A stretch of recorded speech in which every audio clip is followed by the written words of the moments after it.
Hello, hello, hello, everybody. I am your androgynous android game show host from the future, Nathan Blades, and this is the Neoncaster Twitch channel. We are in human mode today. I'm not using my digital assistant to stream for me because I'm very lazy. No. We got the correct name. Yes, I did indeed remember my actual name. Today. It's nice to see you, Crow Encrypted. I hope you're doing well. We are going to be getting in to a very delightful Cyberpunk book club session. But first, let me introduce my two special guests who are joining me today. Joining me today are members of Phantom Arts Entertainment. Please welcome to the floor, Ruben. Tank Fly Boss Walk Jam Nitty Gritty. You're listening to the boy from the big bad city. Hi everyone. Hiya. You heard me 2 days ago, but I'm back already. Recovered. Can't keep you down. Mm-hmm.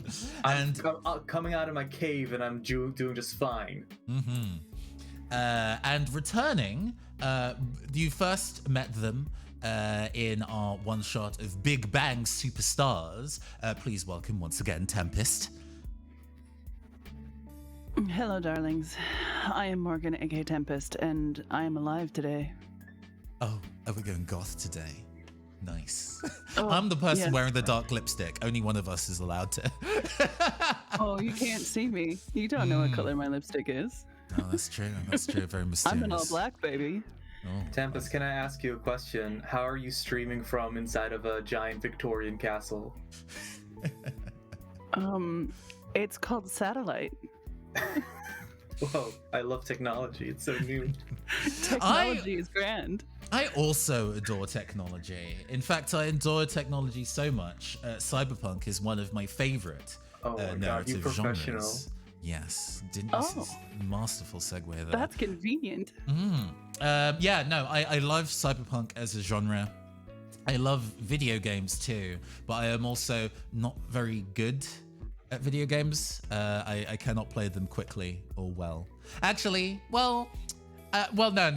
My digital assistant caster is surprisingly competent at card games. Me, however, I'm big poopy garbage.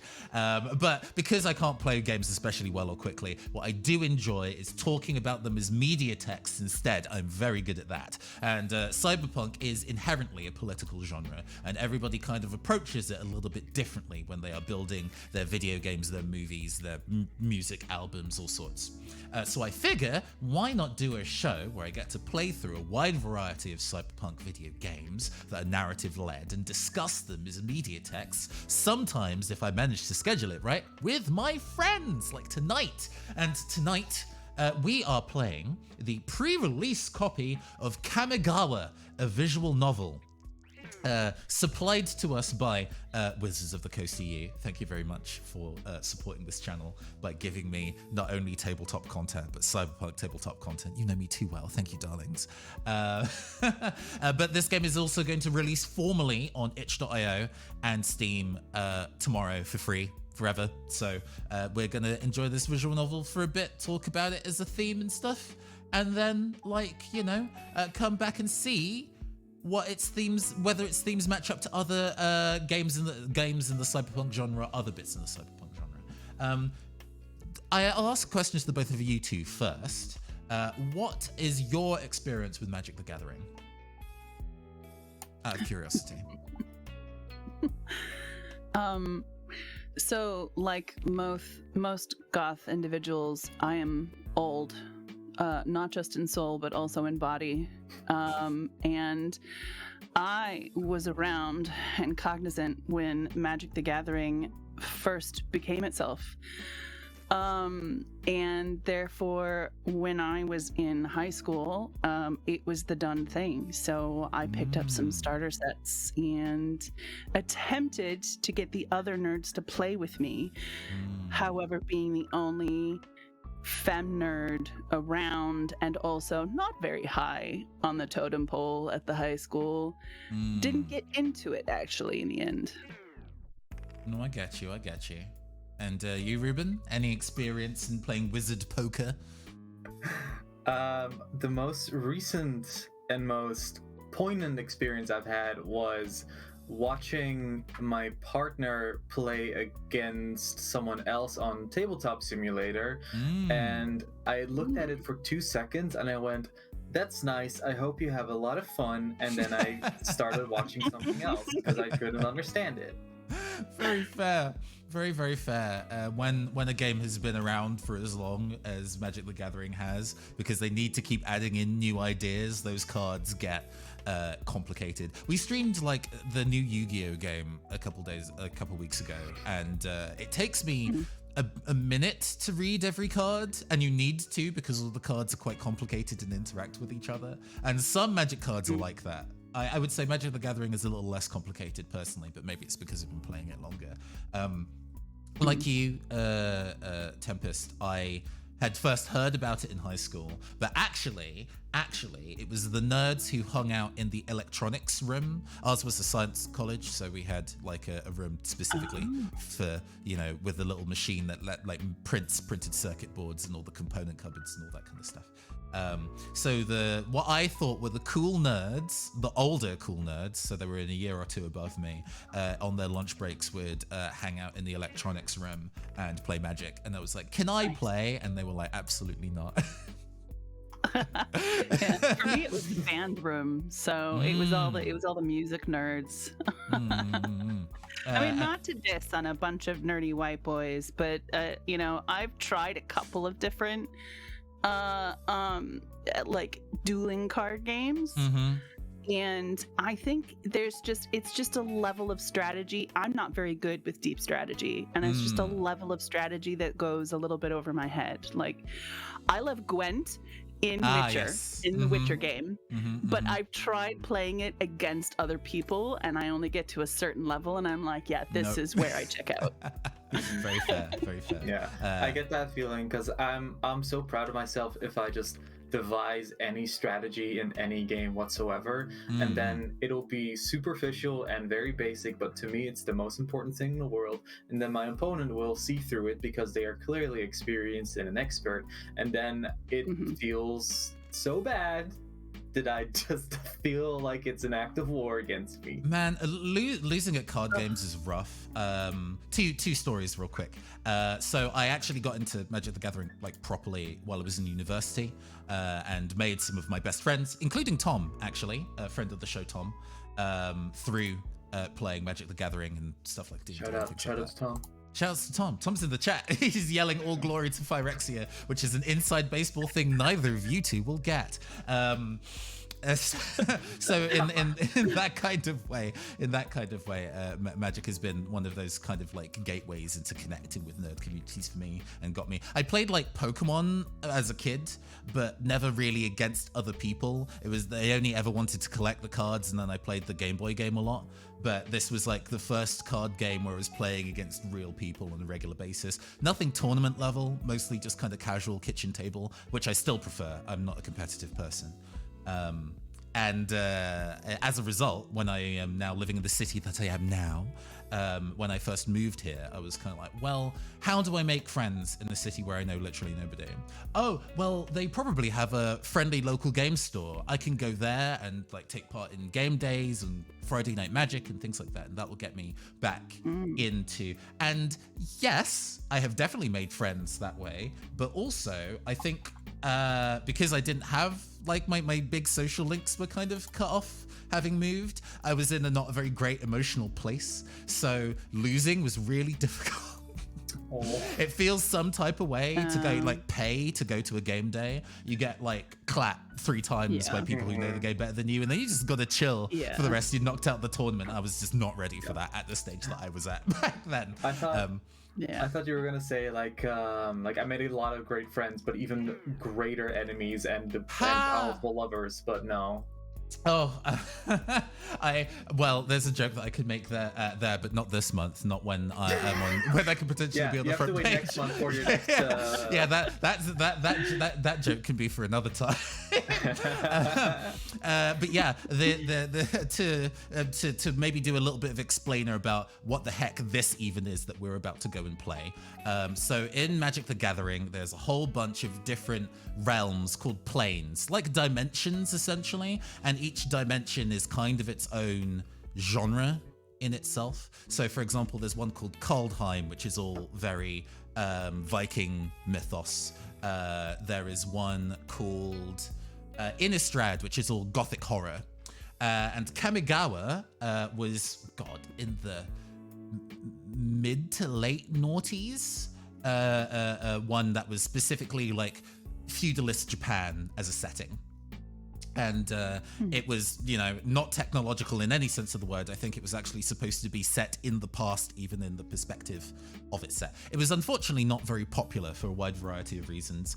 People were jumped in because it's like, it's based on fantasy Japan. Amazing. I can't wait for it to be like all my favorite animes. And it was very much not. It was very, very, very much not in terms of... just about a bunch of peasants being drafted into the second war in their it was basically like humanity fighting spirits, kami, and the spirits were all very monstrous body horror looking, rather than say more like yokai that you would see in general pop culture. So aesthetically it kind of hit some walls, and mechanically it hit some even bigger walls. It was not a very popular set. Okay. But we now live in an age where nerd culture is just culture, especially kind of consuming Japanese and East Asian influenced culture with stuff like anime and manga and the wide variety of Japanese originated card games. So we've now returned to Kamigawa, this time rather than it being in the distant past, in the far-flung future. Actually, I guess it's now present day as far as the rest of the plot is concerned. I don't know, it's complicated. Either way, basically that intervening period of time has meant they have had their singularity point, and they've reached the kind of futuristic aspect of cyberpunk, what would traditionally be considered high-tech, low-life. The cards that I have seen don't necessarily hit the low-life side of cyberpunk much. There might be some in this. We'll see. But that's the general gist of this. This is kind of taking an area that was having a heavy friction between the spirit realm and the mortal realm, and they have now managed to find an uneasy harmony in the current era. However, instead of it being spirits versus mortal, it is now traditionalism versus technology. That is the main conflict of this setting, which is probably what we're going to be running into in this visual novel. Also, apparently, Kiro Benito, who is a hyperpop musician, makes a cameo in this, and I'm not quite sure why or how, but I'm sure we'll find out. So before we get into playing the game proper, we're just going to take a moment for some themes that we might expect to run into as we play. It might be a bit of a blind guess on it on our end, because I've not played the game yet, and you guys don't necessarily know too much about the setting. But maybe what are you expecting to run into, or what kind of things are you maybe excited to potentially see this game discuss? I'm particularly interested in this transition from body horror themes into cyberpunk. To me, that seems like a really interesting through line. And I want to know how the body horror is related to traditionalism, if that exists in this story at all. Yes, because the kami, with their kind of rather monstrous forms, were nature spirits, so they do appear more in the traditionalist side of this. It's like nature versus technology kind of thing. So yeah, they do appear a lot in the nature side of things. I can't remember whether they've scaled back the body horror designs. Some of them were really intense. I kind of want to go and find one now. Give me a second, and I can post it on stream for people to see, because some of them are pretty wild. Let's see. While I do that, Ruben, what kind of things are you maybe expecting to see?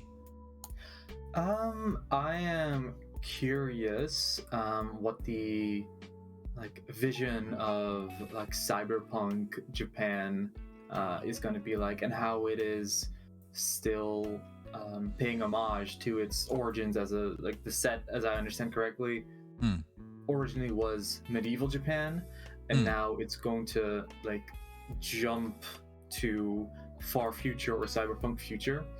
And to me, that is it's I want to see the links between you established it as a medieval thing, what's going to remain in the far future? Like, what kind of feudal remnants might there still be that you've established in the fiction? So I've put one of the cards from the original set on screen. Oh God! Kami of the Twisted Reflection. Like, intense, right? I love that. Yeah. It's rad. It's definitely rad, but it's definitely also not what people would normally expect when you kind of talk about right. What a yokai might look like in a thing. So yeah, the Kami in the past looked like that. That was the kind of design aesthetic that they went to. They really wanted to make the spirits feel unknowable and therefore like a worthy opponent. But this is now a setting where they get on with each other. So maybe the designs are reflected of, you know, maybe they take on monstrous forms when they are specifically aggressive. Who knows? So would you mind repeating your the theme that you expect once more? Seeing sort of like the thematic consistency between the different time stages.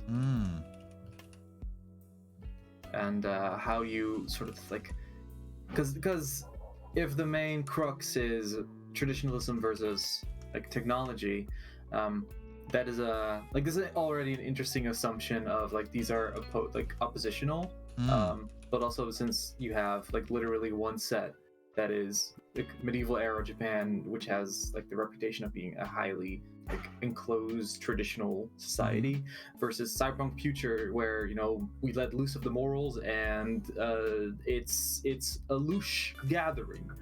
So seeing how that's gonna how that's sort of like hinted at, I'm interested in.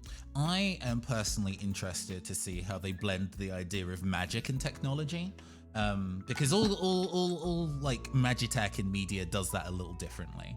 And because, you know, Cyberpunk, while it's not essential, I think, to the nature of what Cyberpunk is, being able to make things out of metal and use technology and computers is a really large part of the aesthetics of Cyberpunk, if not its mechanics.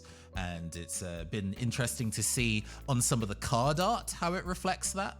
But it'd be really cool to see how it would reflect that narratively. I might find another card to kind of show what I mean in terms of that. What's the blending of magic and technology in a franchise that has barely any technology? There was a lot of pushback in this set of it being a cyberpunk setting. People were talking about, where's my medieval fantasy? That's what I wanted. What happened? So it was kind of interesting to see how kind of like old heads, I guess, reflected on the way that this particular franchise did its bits and pieces. Here we go. There's one called Reality Chip. See if this puts it in a pretty big size. So this item is a equipment jellyfish. It is a living object, but also interfacing technology. It's so cool. It's so cool. It is. And they even reflect that in the mechanics, where it can be either a creature or a piece of equipment that is attached to something else. And it can flip between the two. That's neat. I remember the Rising Tide says, I remember a lot of the weird backlash about Neo and Dynasty boiling down to, does this mean I can shoot a gun because then I'm out? And also Dashia, Tom saying like, I prefer it to the cash grabs like Secret Lair, Walking Dead. This set actually looks pretty cool. Yes, so one of the bits of drama that's going on in the world of Magic the Gathering right now, and I think this is fair to discuss because it's a pretty big talking point, is that there have been crossovers and collaborations in the world of the Magic the Gathering in the past, but they all tend to fit tonally within the wider space of Magic the Gathering. But in the last year or so, they've been releasing like super expensive special promo cards that you can buy once and then they go away. They're like secret drops. They're called Secret Lairs, in fact. And they did one recently that was themed after The Walking Dead, and then one more recently than that was themed after Stranger Things. And those two settings don't really sit with the wider tonal realm of Magic the Gathering much. It's mostly just a popular IP transplanted onto Magic the Gathering as a franchise. However, they did incredibly popular. They were incredibly popular because The Walking Dead and Stranger Things are incredibly popular. Yeah. So there's been a heavy discussion around what makes sense for the tone of Magic the Gathering. I don't know how I feel about it. I don't know. I know I'm not necessarily a fan of like IP cross promotionals unless they think them through really cleverly. But the idea of branching out into different genres, I always find really exciting. So who knows? You know, it's a complex issue. Strangely enough, that reminds me of the Star Wars canonicity issue after the Disney takeover. Sort of like, yeah, they rolled out a whole bunch of extra world content that was written by people who weren't like George Lucas, and they were like, that's not canon anymore. Oh, that's right. That's one of the first things that happened. Like a bunch of the text canon just got dumped, didn't it? Yeah, pretty much every pulp novel is no longer canon. You have like the canon, and then you have extended universe. I think it's called, and just this whole thing of like, oh, it does not fit in the wider like understanding of like how interestingly the fan base understands the canon. I think it's an interesting conversation about canonicity and what is sort of like the boundary of your IP in something that technically allows for anything to exist. You know, since you mentioned the planes, I imagine you could just have, oh, there's a zombie plane. Yep, there's definitely that. There's one that might come up in this. A plane called, I think the plane is called Phyrexia. It's a little bit before my time, I didn't play it myself, but it's essentially a plane made of living metal, full of like metal zombies that want nothing more than to break into other worlds and make them metallic perfect planes as well. It's one of the like storylines of this particular card set is somebody breaking through from that world into this one, so it might come up in this game, who knows. Anyway, I think we've been rambling on a little bit too long. Let's go play a video game. Let's voice a video game, shall we? Okay. Yeah. All right. Let's do it. Let's load the video game first. That seems like an important initial step. I love, by the way, that this game has been made in Ren'Py, which is a Python-based like visual novel maker. I have made games in Ren'Py before. It's super easy to make visual novels using that software, and I am actually genuinely really happy that a big corporation figured that they wanted to use such an accessible tool to go and make a thing. I think that's neat.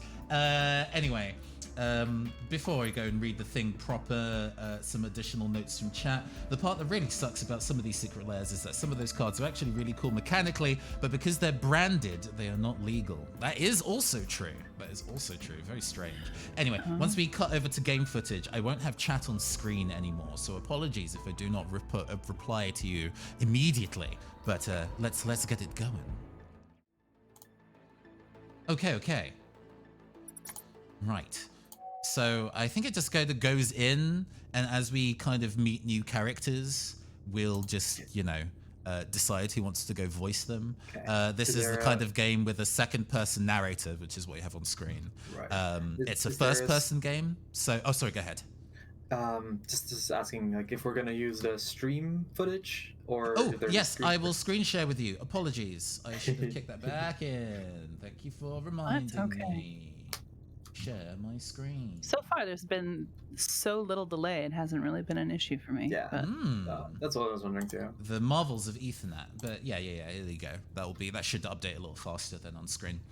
But yeah, the game is through the player character's eyes, so they don't have a character sprite, so they can be anybody, any gender, which is probably a smart decision. Anyway. The first, any five words that anyone wants to hear. The insides of the mech, just yes, just the insides of the mech. I mean, I played Lancer. I know that energy. Yeah. The insides of the mech rattle as you plow through the latest patch of cloud. The fiery glow of Soken-Zan-Shi grows closer. Moth riders flanking either side of your mech serve to remind you just how unwelcome your visit here will be. Toma looks around and tuts. He wants to be Toma. Is this a Ruben character? Is he camp enough? Yeah, he's camp enough. Yeah. Let me find a suitable voice. He's like a warrior type, very stern. So With Golgo 13 eyebrows. yeah, very good. You'd think we were coming in as an invasion force, not a gate construction crew. You nod in response, the knot in your stomach tightening. Oh, and we get options. Out here, we may as well be. Well, at least this should be an easy job. You think all this is necessary? Tempest, you can pick first. We'll round robin. At least this should be an easy job. It's not the first time I've heard that. We'll be fine so long as we keep our wits about us. The mech starts its descent. After a few moments of stomach-churning inertia, you feel its feet make contact with the ground. Here we go then. You exit the mech with Toma. An Imperial samurai, garbed in armor similar to your own, approaches. Identifications, please. The mech and Moth Riders aren't enough. All arrivals must be confirmed. The cold, matter-of-fact tone of the samurai's voice tells you that there is no negotiating this. Toma pulls up his hologram ID from his wrist display module. The samurai looks it over and then ushers him along. Next. He motions you over. You follow protocol and display your own ID. He checks it over. The name on your ID reads, well, it has to be Caster. I'm sorry, this is not for debate. It is always going to be Caster. Caster. The samurai continues to study your ID.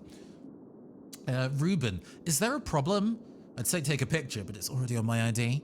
What's the situation here like? Let's see. We've already got the stoic companion, the straight man commentator. So I think let's be a little snarky. I'd say take a picture. It's already on my ID. He looks at you. You can almost see the scowl under his mask. Sarcasm is unbecoming of a samurai. He lets the words linger in the air for a heartbeat. Toma coughs. The samurai waves you and Toma through. Next. Come. We need to get a move on. The two of you leave Sokazanshi's landing pad and make your way through the cold streets. The artisans and tinkerers who make up the populace of Sokazanshi take notice of you and Toma. They point you in your direction and murmur amongst themselves. Some close up their shops as you pass. I see that it's definitely got kind of traditional wooden architecture, but with neon signage. An interesting choice. I also like how, for real. This like me thinking about Cyberpunk Japan. How are we gonna keep the medieval remnants? Like, oh, they're just gonna keep all of them. They decided yes instead of choosing one or the other. They said yes. Slap a neon light onto it. Yeah, what if the Naginata was gold? Hell yeah. Keep your wits about you. He eyes the pointed rooftops nervously. The Isaku uprisers might feel safe enough here to ambush us. You fear them? Aren't these mountains ours? No, Isaku don't bother me. I don't like the idea of ours there. Nah, that sits poorly with me. Don't like that. You fear them? Fear them? Of course I do. Any smart person would. Knowing fear and acting on it are two different things, though. Caster. Don't forget that. He sighs. That's how he says. Keep in mind that let me try it again. Keep in mind that Sokanzan-shi is the Hisaku's main base. You'll find no love for us from the locals. They see themselves as being on one slight away from turning traitor. Oh, can you blame them? We'll exterminate the Hisaku soon enough. Jesus! Our superior tech will be their downfall. I think we might be an imperialist, just as a. I have a sneaking suspicion. I wonder if we are maybe a white mana unit in this storyline. So there are 5 types of mana in the world of Magic the Gathering: white, black, blue, red, and green, and all of them have their good points and their bad points. But the kind of like bad point of white mana creatures is that they tend to be very like the rule of law, quite imperialist, quite isolationist sometimes as well, if very negative. So that might be a facet of us if we choose to go that direction. Spoilers, we probably won't. But Tempest, which option do you want to pick? Let's lean it more in our direction. Let's go with can you blame them? Can you blame them? Thomas stops and fixes you with a hard stare. Ooh. Uh-oh. Careful. You're lucky it's just me who heard that. You want to be executed for treason? Oh. A cloud of steam billows out from a nearby forge and blankets the street ahead of you. We have to keep this place in line. Yeah, we're samurai cops. Yeah. Okay, well, cool. Uh-huh. Yep.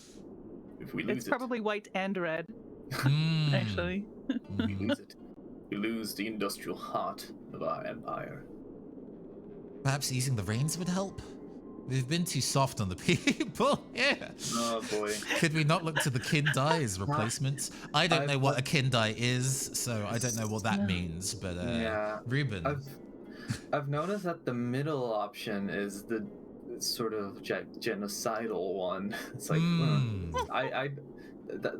pure optics, but you tend to put those kinds of extremes at the far end of things, or whatever.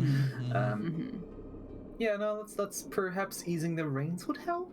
Yeah. Maybe. Can we not be like dictate to unit, please? Please, I beg you. He tuts. Yes, I am. Do you really think it's compassion these people respect? No, they're simple. Oh boy, no.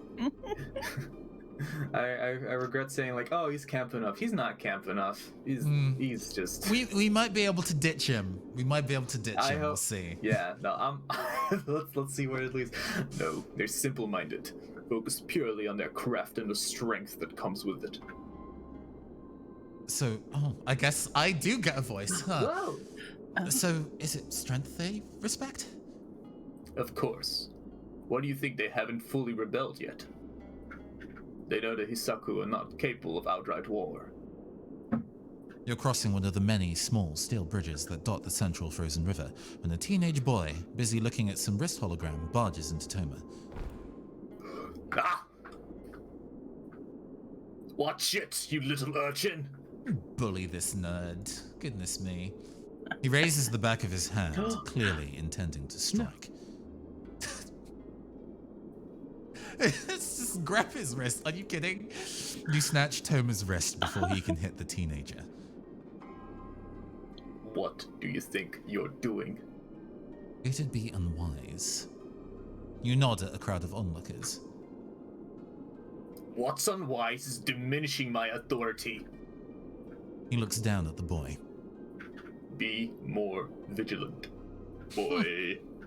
Don't tap when you're attacking. Yeah. Now get out of here. The teenage boy bows several times, then runs off. Just as I was saying, there's no respect for us here. I doubt the Hisaku would be so rudely jostled. Calm, Toma. Let's just hurry over to the merch. He sighs. Okay.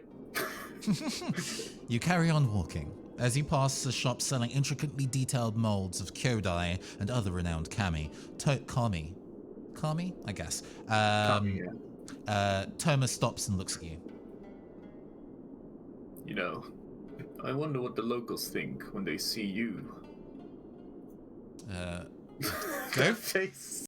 He's like, yeah, go for it, Tempest. What do we pick here? Oh yeah, he's smiling now. What a jerk.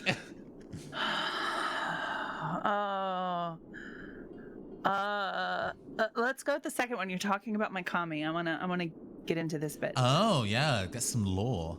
Of course I am.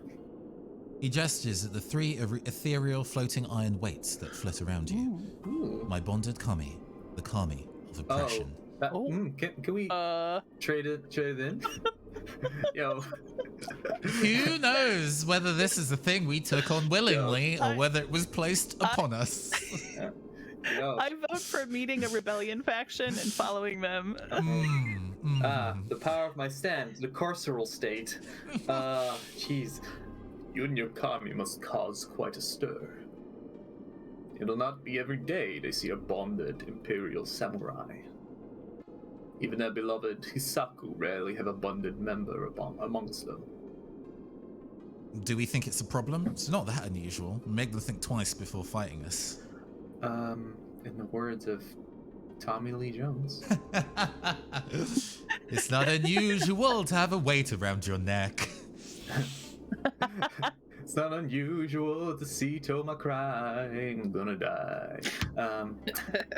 Out here? Yes. Sure, some of the artisans might be bonded with Kamiya forges or metal, but few will have your Kami's power. You round a corner and make your way through a metal archway into a courtyard. It's lit by the stream of molten metal that pours from a forge in the middle. The orange glow of the metal is mixed with the unmistakable blue glow of a merge. A merge, huh? Several Imperial figures are already gathered around it, most being merge handlers, intercessors, and enforcers, all focused on guiding the merge on the path Kyodai has set for it. The merge, a point where the spirit realm is colliding with the mortal. That is a good word for a cyberpunk. Like in a cyberpunk setting, that is a very good pick. Yeah, definitely sets the tone in the wording. It has been drilled into you since you became a samurai, the importance of ensuring such mergings happen smoothly. So this is it. They weren't lying when they said it was a small merge.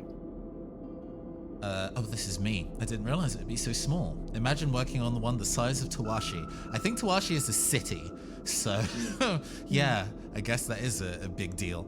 Even the smallest mergers can become warped. Imagine working on a city-sized one. He smirks. If all this is for a merge this size, imagine what could go wrong with one of the great merges. Indeed, think about what has already happened. Your mind flashes with the imagery displayed during your training. Whole villages and towns, a warped merge in the background with corrupted, dark kami pouring out of it like maggots from a wound. Come, I see the lead handler. Let's ask her where we're meant to go. Oh, a new character. You walk over to a robed kitsune with 5 tails who is focused on a holographic projection. You recognize it as the plans for the merge gate that is to be constructed. Okay, that's cute. Yep, fox people exist in Kamigawa. Yeah, no, I was like, oh, a kitsune, are we gonna have like a weirdly sexualized lady? But no, just got a fox. Yeah, I was worried. Yeah. Proper Final Fantasy like beast people, but I guess like beast people rather than like the Viera. Exactly. We got Guild Wars 2 chars. Honorable Nishi. The woman turns, snapped away from her hologram. Do you want to take this? Shall I? Okay. I like her. She seems very no nonsense. So let's see. Toma and Castor. You both bow. She closes her projection and reciprocates the gesture. I'm glad we have more support. I was told there'd be more of you, though. They're offloading equipment. We were sent ahead to ensure your team was free from trouble. She laughs. Can one truly be free from trouble in a place like this? I think this is you, Tempest. Have you encountered any Hisaku? Where were your other guards? Never truly free from trouble. Hisaku are the quote-unquote bad guys. Hisaku are the local people who are apparently maybe an organized gang? Very unclear. Some kind of lesser group. Let's go with have you encountered any Hisaku? Have you encountered any Hisaku? She looks around before answering. No, but some supplies seem to have gone missing. I suspect the Hisaku will have had a hand in that. Is the merge proceeding as it should? This is only a small one. Kyodai's plans for it have been minimal. The gate will ultimately end up looking like a simple shrine in the style of our dear Imperial Court. Oh, I see. Where were we needed? I think if you... She's cut off by a howl of wind, following by the screeching crash of metal. You look over to your right and see a hole blasted through the courtyard's fence. A figures clad in red garbs jump through. Oh. Hisaku! Go, Ruben. What are we choosing? And I thought this assignment would be boring. Okay. This isn't a time for arrogance. You draw your katana and Toma levels his naginata at the intruders. Toma shouts across to you as you race towards your foes. We're the only guards here. Our superior train will fight. Then we fight until we die. Jesus. Our allies can aid us with their tech. Toma engages with two of the Hisaku samurai, keeping them at bay with his naginata. Another samurai clad in ill-fitting armor rushes you. Oh. Die, Imperial scum! You deflect the blow from his katana with the edge of your own. He swings wildly again. So this is Hisaku discipline in prowess? His katana whips towards your face. Oh. What do you want to go for, Tempest? Let's use magic to shackle him. I want to see what the magic looks like. Yeah, magic users are very popular in Magic the Gathering, Kelsey. You focus on the energy of your kami, calling upon the gifts it bestowed to you. You clench your free hand and wrench it upwards as if you were pulling a chain. Glowing hot chains erupt from the ground and wrap around the man's wrists. Before he can react, you bring your katana down.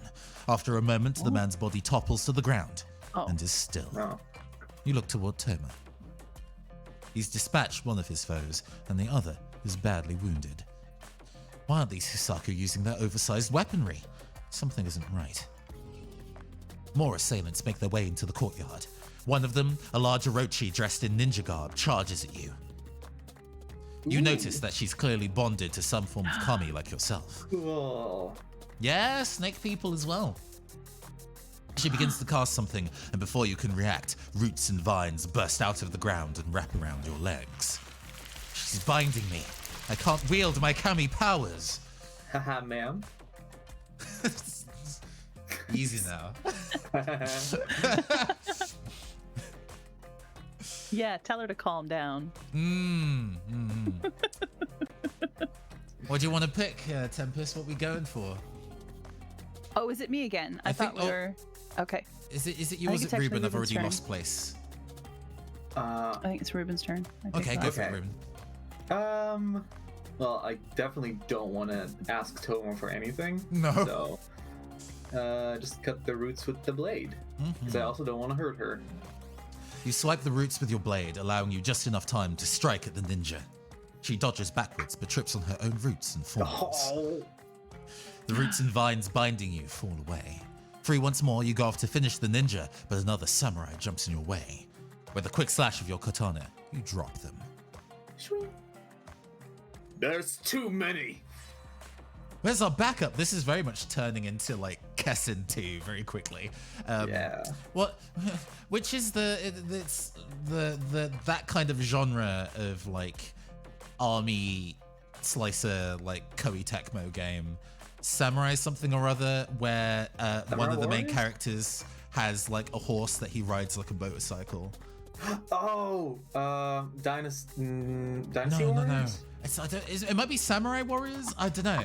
Because Dynasty Warriors is specifically China, right? And there's the Samurai Warriors spin-off, so I guess it's that. But I'll look it up real quick. We're looking at Sengoku Bazara. yeah, there we go. Fucking love that. I fucking love those games. Big Sengoku Sorry. Basara energy. Where's our backup? Just then, a cry goes out on the other side of the courtyard. You turn to see. Hisaku. There's more. There's no mistaking that the group now rushing into the fight are genuine Hisaku.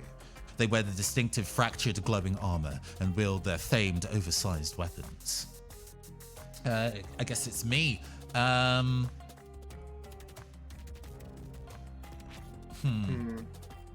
Stay focused.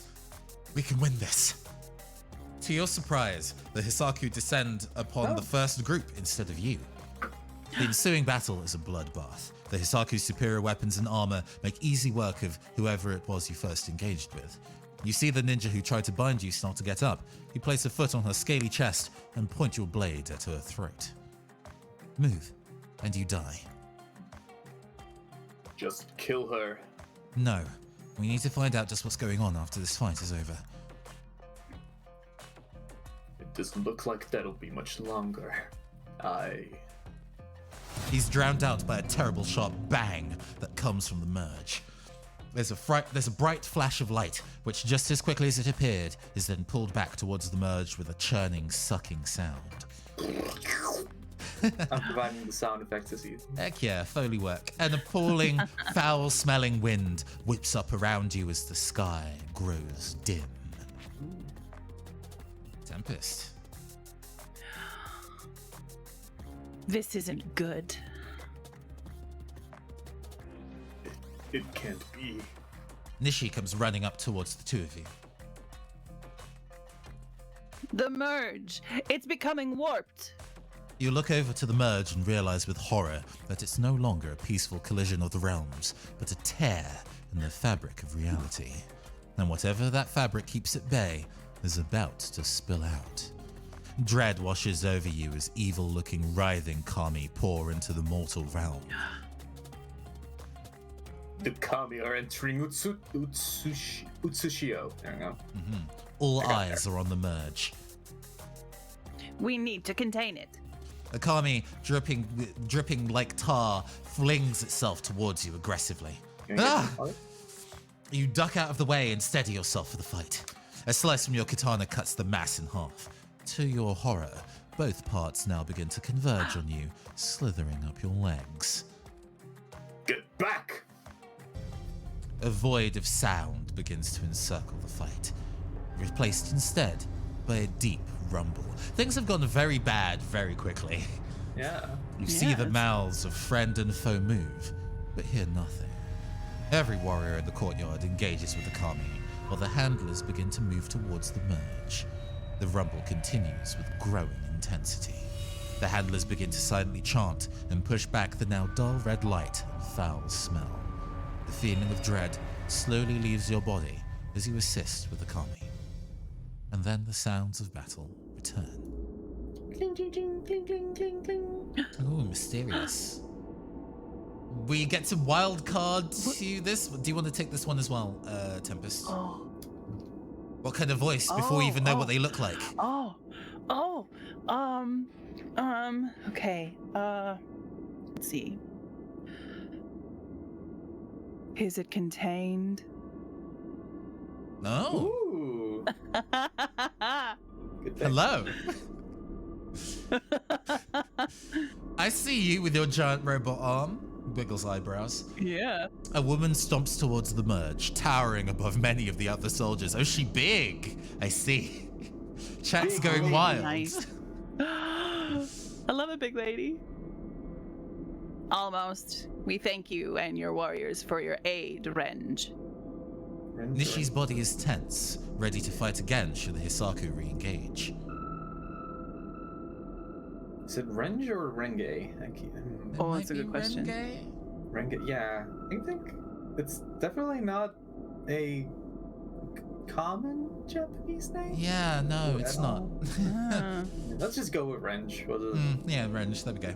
Yeah. okay. Renge, the leader of the Isaku uprisers. What's going on? This is you, Ruben. We're ambushed by the Hisaku. The merge warped, obviously. We're still trying to work that out. The merge warped, obviously. I like That's that she has the additional robot arm so she can carry what is assumedly a big axe. Yeah. Even easier. In one hand, right? Oh. What's two? Well, I guess this is technically two-handed, but maybe cheating. The merge warped, obviously. Did you say? Renge narrows her eyes at you. An imperial samurai with a sense of humor. Oh, this is interesting. Her text box is red-yellow, meaning that she might be a red and white mana card, where we were all white mana cards previously. So yeah, the more punky freestyle nature is a bit of that red mana coming through in the design, I suppose. Okay. I'm surprised you've lasted this long. I want to protect that smile. Toma scowls. There she points at you and Toma. You two, questioner, find out what's going on. Hold on. Why are we trusting the Hisaku? Look around. Do we have a choice? So far, it is still just you and Castor here to protect this merge. If the Hisaku are... If the Hisaku are willing to help, like they did earlier, then let them. She turns to Renge, who is still staring at you. Renge, we are grateful for your help. Thank you for putting the merge above politics. Don't think we weren't doing this for the sake of it. Oh, she mad. A warped merge is too dangerous to leave in the heart of Sokenzanshi. Please make sure to have a better handle on it from now on, eh? She bows before marching away. We should arrest her. She helped, jerk! I think this might be me, or... No, this is Ruben. You underestimate her prowess, Toma? Whatever. I like the second answer because it's like vaguely starstruck. Like, can't believe we met the leader of the Hisaku. But I'm going with 3. Did you see her like giant arm? Oh. Yeah. And their weapons are a work of art. Toma shakes his head at you. Why do I always end up on assignments with you? Stop your idleness. We have work to do you not? Yes, Honorable Nishi. Sorry, Honorable Nishi. You bow and make your way over to the tied-up ninja. She continues to stare at the floor as you approach. Toma begins to unsheath his tanto. What are you doing? I'm going to get her to talk. What is wrong with Toma? Good lord. With that? Do you have a better idea? This would be me, I guess. Yeah. Give her a chance to speak, you Yeah. weirdo! He cocks his head, seemingly confused. You don't have to start with the violence. You can't be serious. I think it's the best strategy. He stares at you for a second as if he can't believe what he's hearing. Alright, we'll try it your way. He steps forward and kneels down in front of the Orochi. You saw what happened to your friends? Tell us who you are and why you're here, and the same won't happen to you. Talking about violence rather than actual violence is a step in the right direction, I guess. My name is Asuka of the Order of Hanami. Her little steam shapes float around her, and they disappear in a puff, only to reappear elsewhere. Her yellow eyes meet yours. She's scared. My cell received a tip. They were told that the Imperials were going to use this new gate as some sort of bargaining chip. Again, the text box changed. She's a green creature, which makes sense. Oh, Most of the yeah. Nagas in this set, I think, are green. With Green who? means she's not mean. With the Kindai Futurists, granting them limited access to the enhanced magic to forge new Her eyes lower and her tongue slips out as she hisses her words. Abominations. So, technology. Yeah, she ain't a fan. She's not a fan. You don't understand. They would have made unimaginable advancements with the help of the Silken Zanshi artisans. They had to be stopped. You dressed like Hisaku uprisers to start a war. A merge that small would have warped like that. How did you do it? What? No, that wasn't part of the plan. Our orders were just to kill the Imperials and make sure the merge took place free from Kyodai's influence. I guess Kyodai is the Emperor, it feels like. That went really well for you, huh? If the Hisaku hadn't shown up, we would have crushed you under the might of our kami. Thomas smirks. Please, you Hanami fools. Caster and I had already killed scores of you before the upstarts arrived. Uh-huh. She turns her head and says no more. Alright then. Come, Caster. I see a capture tree near the merge. Let's see if it can explain what happened to the merge. A thing that I'm noticing is that this will introduce a lot of proper nouns and just assume you know what they are. Yeah. Which is a fiction writing style. Yes. I think I think if this had like clickable words to raise like a glossary so you can see what that means, that'd be great. Oh, that I would be love nice. that. Yeah, especially, like Japanese terms. That's neither. Yeah, not everybody knows what naginata is, for example. So being able to have that explained is super useful. It's terms specific to Magic the Gathering, but I guess they're assuming that you wouldn't be playing this if you weren't a Magic fan. See, well, that's the interesting thing, because this is the first time Magic the Gathering has ever done something like this as promotional material. So to which I can only assume that they're trying to reach audiences that wouldn't normally engage with Magic the Gathering as content. So there might be there's an interesting discussion to be had about who this game might be for. Because even as somebody who knows a lot about Magic the Gathering, they're introducing some terms that I do not know. Yeah, well, I mean, to be fair, as someone who doesn't know this particular plane at all, and also as someone who really loves a hard sci-fi novel, I am finding that they are vaguely explaining it. Like, you get a sense of what the thing is. There's lots of context. Yeah. No, you after definitely they get introduce the context. something. I guess it would just be nice, nobody says that the Kyodai is the Emperor, but sometimes you need those two and two put together. Maybe it's just because I only ever play visual novels when it's after work and I'm tired, but I'm like, you need to remind me what that means. Who is she again? Yeah. Why are they married? I've been trying to play through Umineko Nonaka Koroni, and that has very complicated family relationships in, and every single time I need to read through the entire character bios whenever I load that game to remind myself who is related to him. You sit with Toma, scanning through the hologram after hologram of capture tree footage, looking for images of the merge. I guess the capture tree is sort of like just a camera? Maybe. Weird how they're just like describing technology but giving it a weird, like, I guess Eastern flair, Well, we'll see if they're so bold as to make the capture tree like a literal bonsai, because that would I think would be a little too on the nose. The Soken-san sheet capture archives are a mess.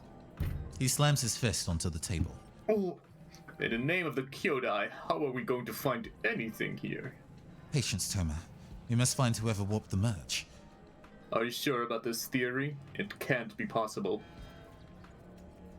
I no longer remember where we are in the order. Anybody can go pick this. Go for it. I'll go. Anything is possible. Yeah. In the right hands, technology can really do anything. Something that warps merges can never be in the right hands. I fear you're right. This time. Oh, I think Ruben's been called away for a moment. Most times. Yeah, no, I'm back. Most times.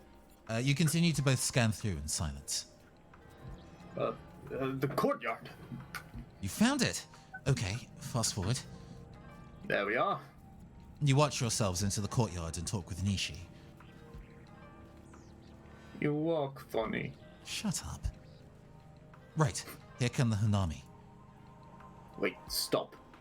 You pause the hologram and squint at the merge. Behind the charging Hanami are two other figures. Their clothing appears to be made out of thousands of origami figures. Oh. Do you see that? The shape of their uniforms and that blue glow. They're futurists. Kindai ninjas. Oh my god. You unpause the hologram. In the midst of the fight, the Kindai stay near the merge and pull out some kind of metal device in the glass container. Actually, the plural of ninja is ninja? Maybe. I actually don't know whether that's true. Yeah, whether no, it is. Ah, the more you know. They appear to activate it and then level it at the merge. Moments passed. The Hisaku arrive and join the fight. Still, the Kindai remain unnoticed. Then something appears to be pulled from the merge. Oof. What are they doing? How should I know? I've never seen this before. A large kami can just be seen coming through the merge. It seems to be sucked into the Kindai container. It could get like a ghost trap from Ghostbusters. The moment it's inside, the container closes and the merge warps. The Kindai ninja flee. Good save. Did they rip a kami from Kakuryou? Those mad fools. How is that possible? He turns to you. We have to warn Nishi and the others immediately. The two of you race back to the courtyard. Nishi stands before you, scrutinizing the hologram. And you believe this was the work of the Kindai futurists? Without a doubt. Look at their uniforms. She looks between you and Toma. Well done. As lead handler, it's my job to make sure this remains small and contained. Nobody should know that this is possible. Aren't we going to do something about it? Not we, just you. Us? Track down these Kindai and bring them in. We need to find out what they did to the merge. We also need to seize whatever kami they took and learn what they plan to do with it. Where do we even begin to look for them? Nishi goes to answer you when the samurai walks up and bows. Ah, Honorable Nishi, we've just heard reports that the Kindai transport vessel was shot down on the outskirts of the city. Nishi's eyes go sharp as she focuses on the samurai. Oh. Just this Yoshimitsu-looking mofo just rolls in with the bad news. Yeah. Yeah, he walks off by jumping on his sword and just hopping away. Yup. It refused a routine inspection and tried to flee. The mech disabled it. He sighs, but the occupants were unharmed. They managed to fight off our Imperial patrol and escaped. Well, this is convenient. The samurai cocks her head at you. I don't understand. Ignore Caster. Do you know which way these Kindai went? It appears they're heading towards Tawashi. We suspect they're going to secure passage back to Otawara from there. Nishi turns to you. Well, Then, it looks like we have our answer. Go to Tawashi, find these Kindai, and secure that kami. In the meantime, I'll ensure the merge is still set to go ahead and let the Imperial Court know about what's taken place here. yes, Nishi. The three of you dip your heads at one another. You and Toma turn to make your way back to the landing pad. Our first solo mission. How are you feeling about it? Oh, How are we feeling about it? It's your call, I Tempest. love these sarcastic responses. It's better than guard duty. It's better than guard duty. Caster and Toma on the road again. Toma laughs and cracks a crack in his usual stern demeanor. Ooh, got him. This is our chance to prove ourselves in advance here. Let's hope it all goes smoothly. You prepare for your journey swiftly. Oh, Geeky Cassie is raiding with a party of 67. Thank you very much to all those raiders. Thank you, thank you, thank you. Welcome, welcome, welcome. I am your androgynous android game show host from the future, Nathan Blades, and this is Cyberpunk Book Club, where we are currently reading through Kamigawa, a visual novel. We will try, because we're doing a lot of dramatic reading, we might be a little slow to respond to the chat directly, but thank you so much for joining us. You prepare for your journey swiftly, knowing you have no time to lose. Renge and the tall, stocky Hisaku, wielding an oversized blaster and katana, stop you before you leave.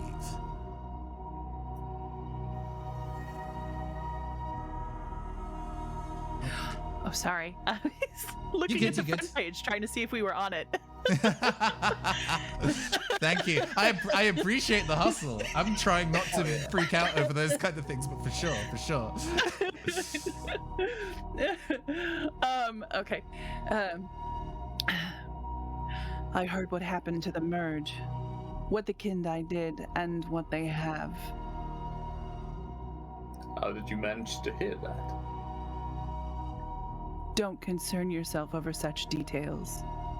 She gestures to her compatriot. Oh, hey, what's up? Okay. This is mine. Nice. Yeah. Go for it, Ruben. You can absolutely take this character. Okay. All right. This is Ray.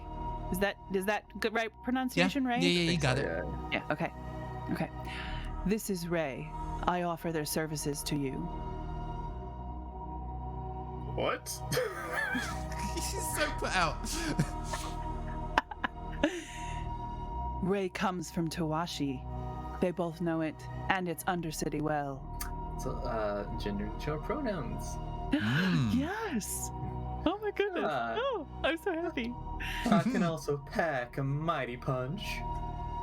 Ooh. Indeed. I think they'll be of extreme value to you. Ray would be most welcome. Yep. There is no option. There is no other option. Just yes. Look at that power. Love a non-binary cannoneer in my life. Ray bows. Oh my god. This is outrageous. Imperial Court would have our heads for accepting such an offer. Oh, Toma is jealous. Toma, I've got a lot of love to give. Actually, I think it's a good idea. Toma jumps at the sound of Nishi's voice behind him. She laughs and points at her large ears. I heard what you were offering, Renge. I think our two samurai here can use all the help they can get. Let me come too. Yay! Blushing. That's so unsettling for some reason. Don't do that. Yeah, do cold-blooded creatures. I'm pretty sure it doesn't work like that. Yeah. You know what? It works for her, and it looks great. Oh, you. Asuka bows while she speaks. My cell is gone. They died because of these Kindai. I'm sure they were the ones who gave us false information. I have to avenge my comrades and atone for playing a hand in the warping of a precious merge. She grips all four of her hands hard. This is something I need to do. My kami abilities can help you. I know it. She looks directly up to your face. You bested me in combat. Now let us fight as allies. You're getting a proper JRPG party up in here. Yeah, for real. Silence falls. Let me kill this fool and be done with it.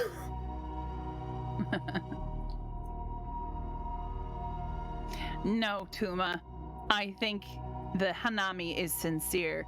She could be a real asset to your team. We can handle this on our own. A good Imperial always uses the resources available to them. You would do well to remember that. Toma grumbles. Fine.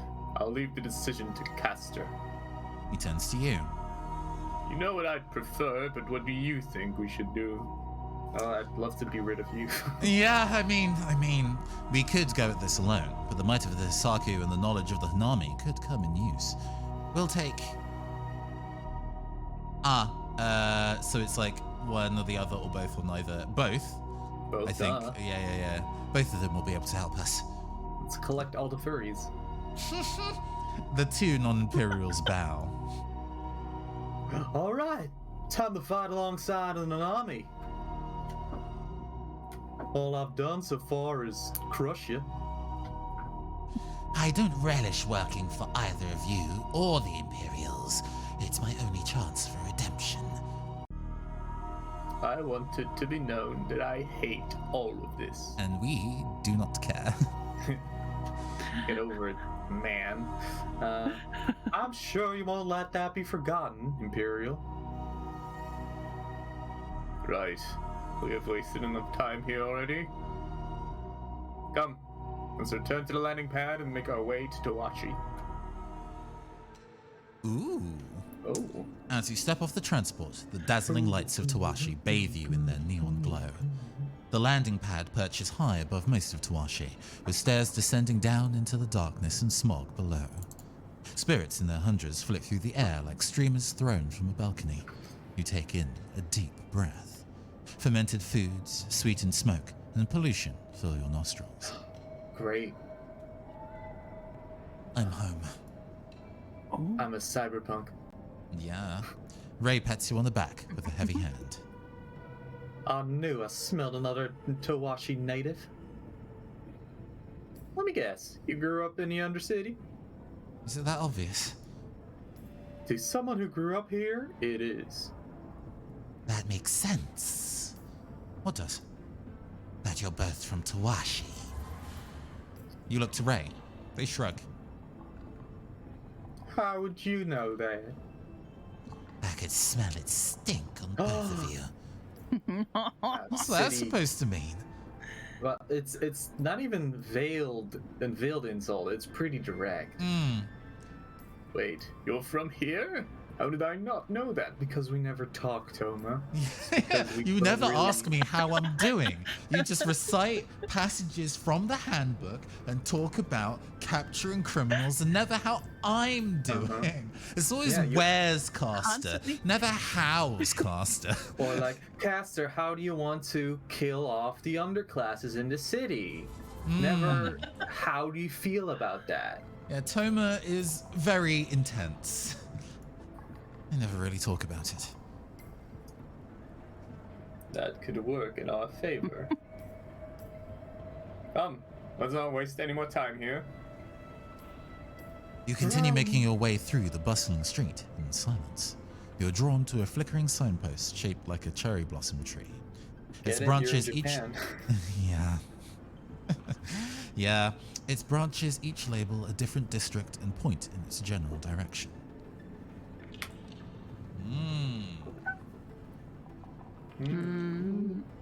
It's my go, isn't it? Yeah, Okay. yeah, go for it.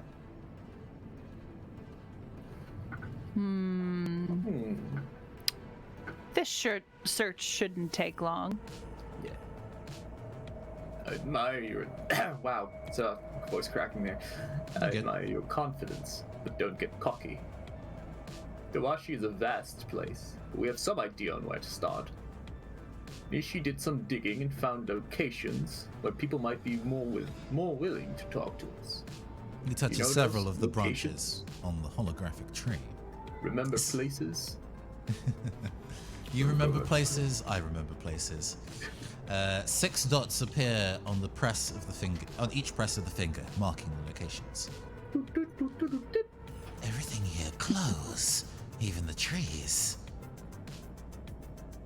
You begged to come along and now you're complaining. Toma zooms into the first branch. It displays a noodle bar. First location, a noodle bar called Itachi's. The owner apparently trades for information. If anyone might know about the Kindai ninja, it'll be him. Hey, I know that place. Itachi makes pretty great noodles too. Toma rolls his eyes. The next branch shows an enormous metallic sozu, which I think is like a bell? I think so. Oh, it's the fountain, okay. This communal fountain is a major thoroughfare of the city. It's likely Kindai will have passed through it at some point. Because Another branch. Sorry? Because they're like, yeah, like if it's a major landmark, then conceivably they'll have visited it. Great detective work. The detective Toma is on the scene. Another Yeah. branch shows a distinctive Tawashi arcade. Now you're talking. Silence. Just listen to me. The arcades are hubs for tech enthusiasts. It's likely the Kindai would go in one to blend in. He zooms in on the final branch. And finally, we should visit the shrine of the Kyodai. We might find sympathizers willing to talk. That was a lot to take in. I'm not sure where we should go first. Maybe I should ask my companions. I mean, I think we don't necessarily need to ask them for advice. We can just pick one No. for sake of expediency. I want to go to the arcade. Yeah. Have to say, like, very, like, from the location list, like, very typical. And not really, you know, I don't know. I've kind of expected like an insurance company somewhere, where you know. A very Yakuza style place to Yeah. go gather some information. Exactly. This is my call Or to like make. a pachinko parlor. So, where to? Yeah, let's go to the arcade. Hell yeah. A strange-looking workshop isn't one of the things on the list, so I wonder if that was something we were supposed to unlock as we go. But it's fine. It's fine. Let's not think about it too hard. This isn't the final build of the game, by the way. This is a pre-release build, so other checks of that kind of thing may occur post-release. Are you sure this is worth our time? What is that? A Halo module? Sega Best Pro Fishing? What? I've never look. seen such decadence. Outrun 2 SP. Deer Hunter. A samurai's incredibly adept at DDR. The Emperor forbids it. Smash this place at once. He eyes up the bright lights and flashing holograms of the arcade. Anyone who knows anything about tech will be here. They might be able to give us a better idea of where to look. Fine, but we're not playing games. Yeah, we are. You don't get to talk to people if you don't play with them. See, Toma? It'd be rude not to. Jesus. I don't want to be here. What? Why? It goes against everything I believe in. I mean, I understand, but we're not gonna not investigate, I'm afraid. You could like chill outside. Yeah. Yeah, I understand. We'll meet you outside after, okay? She nods and slinks into the shadows. It's not the place isn't gonna go away after we're done here, unfortunately. Right, let's mingle. The arcade is alive with gamers and spectators from all corners of Kamigawa. This arcade is some of the best tech in Kamigawa. People come from all over to show off their skills. Oh man. Is there gonna be like a third strike tournament going on? Ha! They're playing Melty. Yeah. They're playing Melty in the Yes! bathroom. Someone's got like one of those huge appendages that the Renge had, except it's just a laptop with Melty on it. Just like on the go.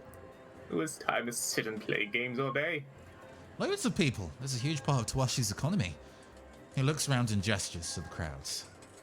Clearly.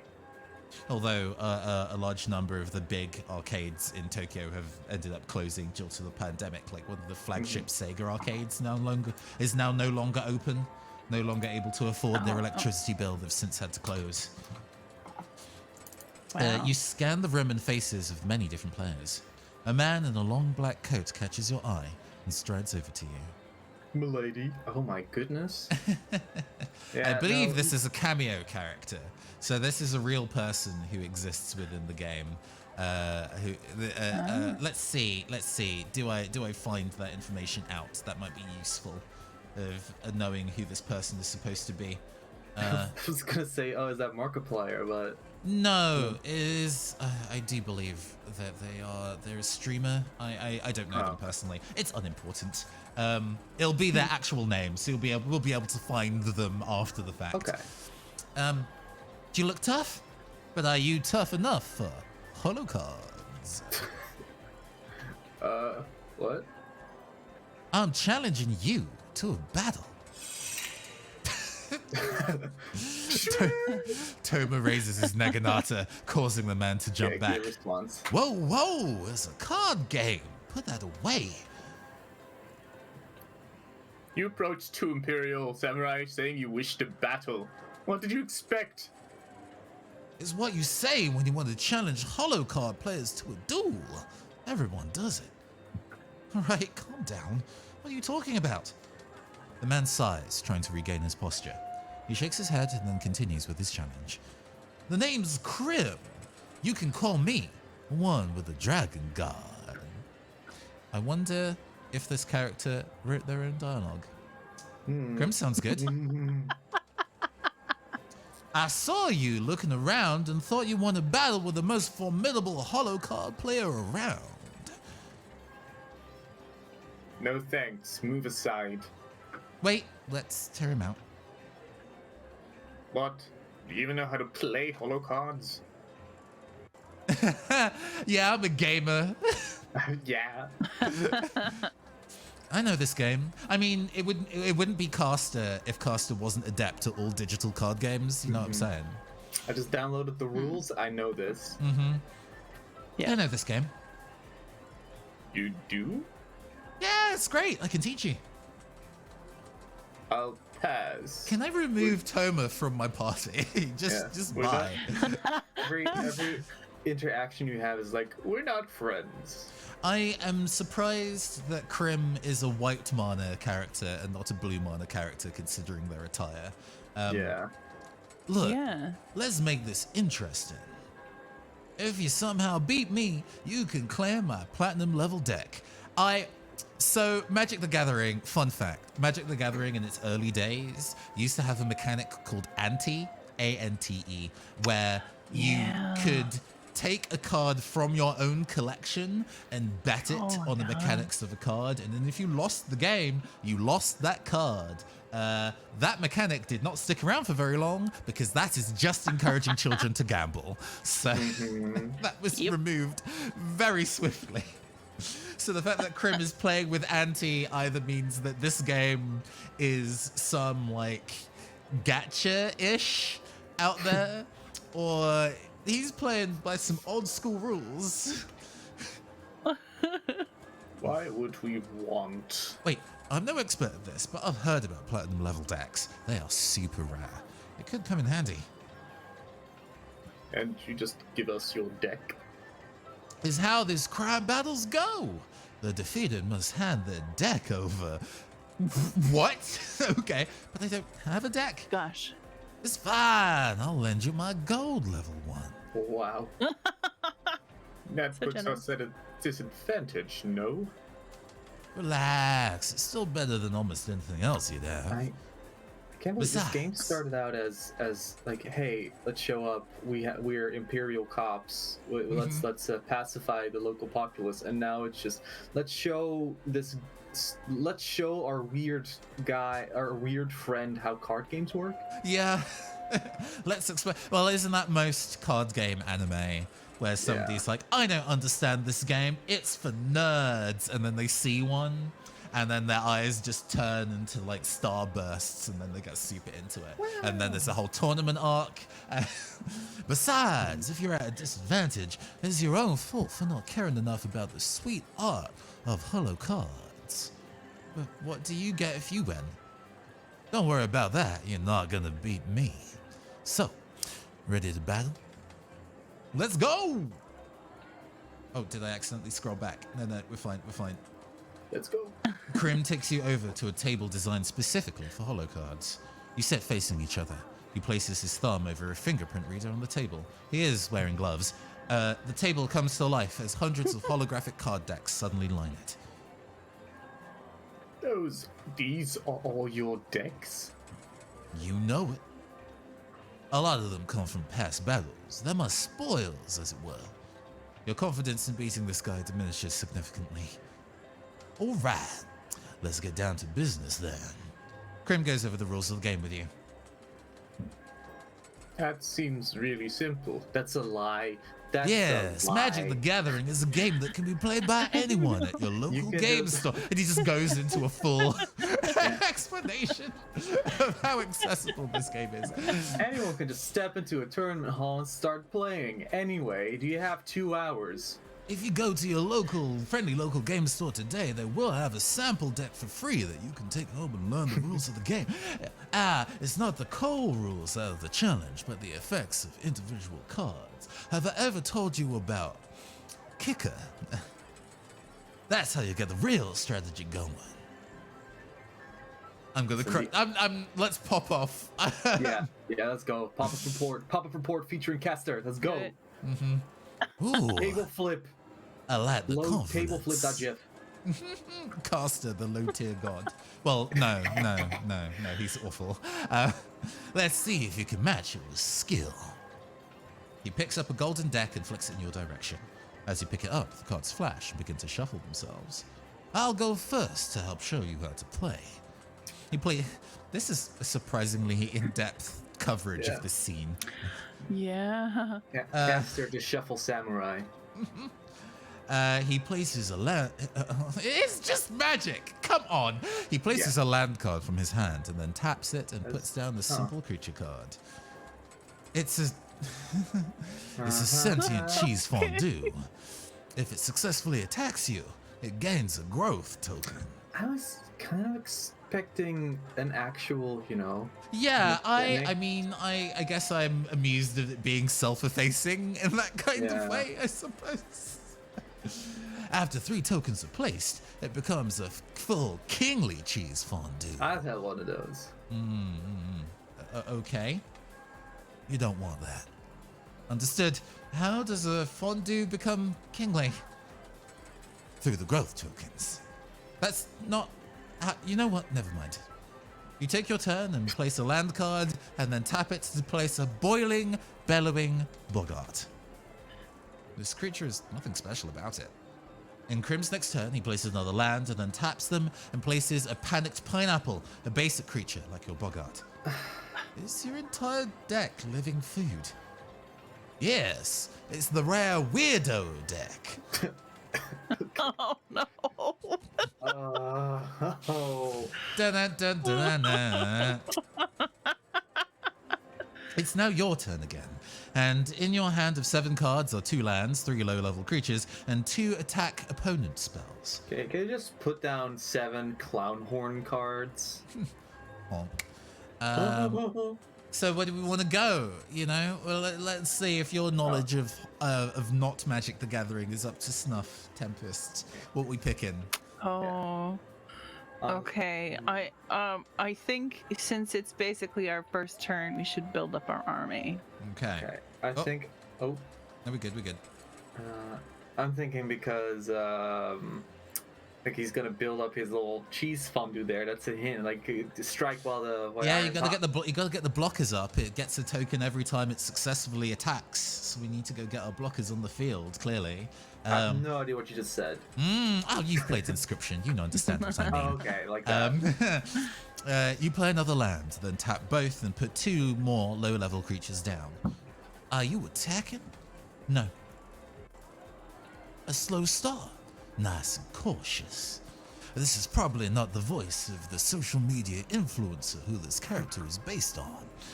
More rounds pass, and you continue to build up your forces, successfully blocking many of That, Krim's he's from attacks. North Carolina now.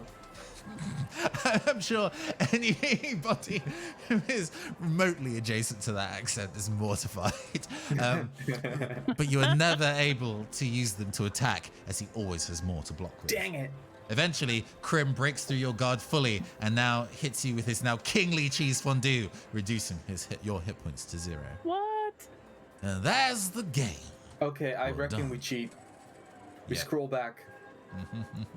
Nah, we don't have the time. I've been told that this game is roughly an hour, and it's clearly an hour if you don't read the lines out aloud. Okay. So we need to hustle. Okay, then.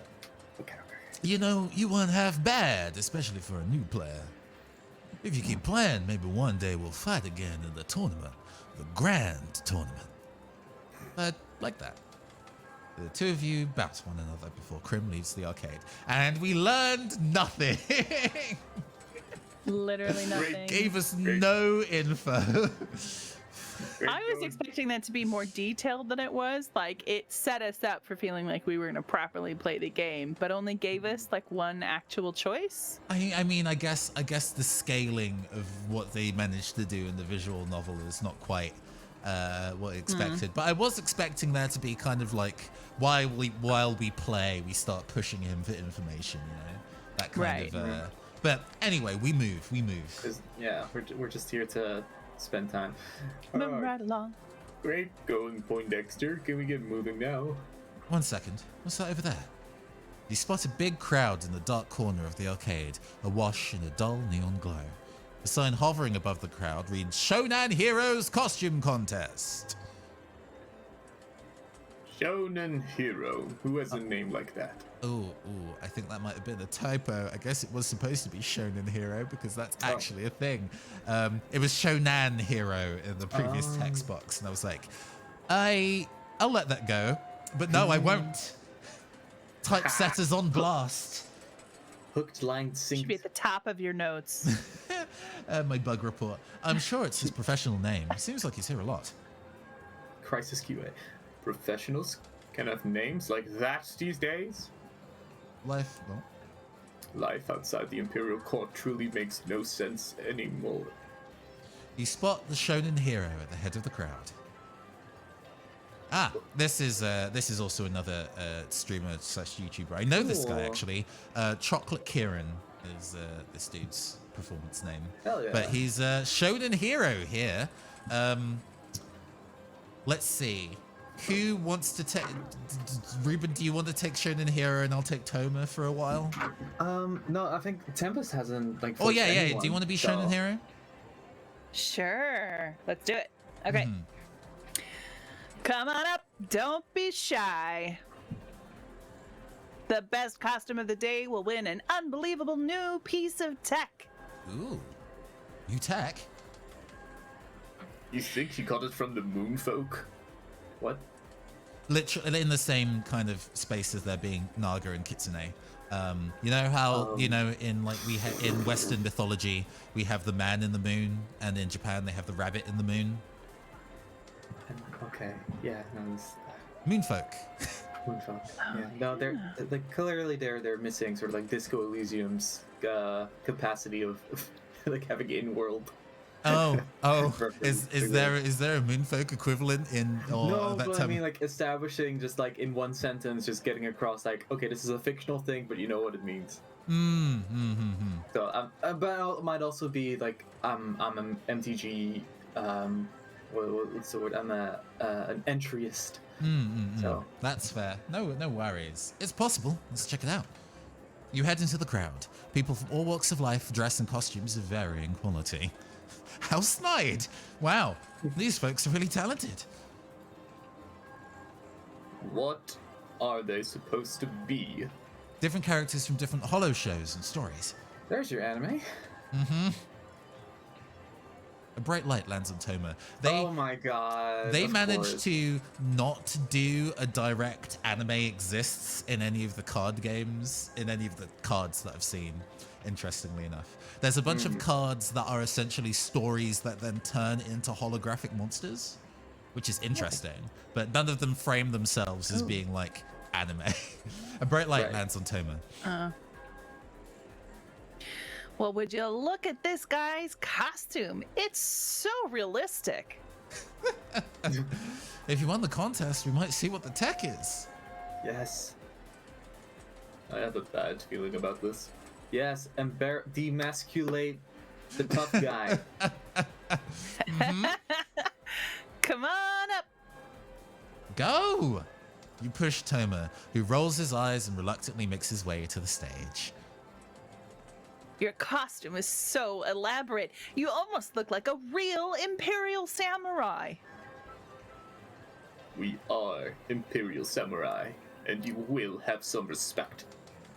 Kieran laughs heartily, which we don't know that his name is Kieran, but I do. Yeah. It's fine. Yeah. Okay. Wow, this guy is really in character. The crowd roars and cheers for Toma, who blushes ever so slightly. This is great. I wish I had my holo camera. What's your name? Toma. Nice to meet you, Toma. I'm Kieran. There we go. What's the prize? He taps his nose coyly. Kiss. You'll have to win to find out. Then they kiss. Well, Yeah. I wrote this. I think that is all the contestants, everybody. most contemporary visual novels usually have a dating element in there somewhere, so you know. Oh, yeah. Oh, is this the dating game? Is this like a cosplay dating game? Assuming, considering that these guest characters are real people, I am hopefully assuming not. There are parasocial relationships, and there is smooching the Twitch streamer that you follow. In the visual I'm all for novel that smooching. completes them. I'm all for smooching. Although, wasn't that a thing? Wasn't there like a collective of like, you know, like rant gamers, you know, in the same vibe as Angry Video Game Nerd or whatever? There was like a collective of them that released a visual novel that was like, hey, all of these white gamer guys as high school teens you can date, which... Oh, no.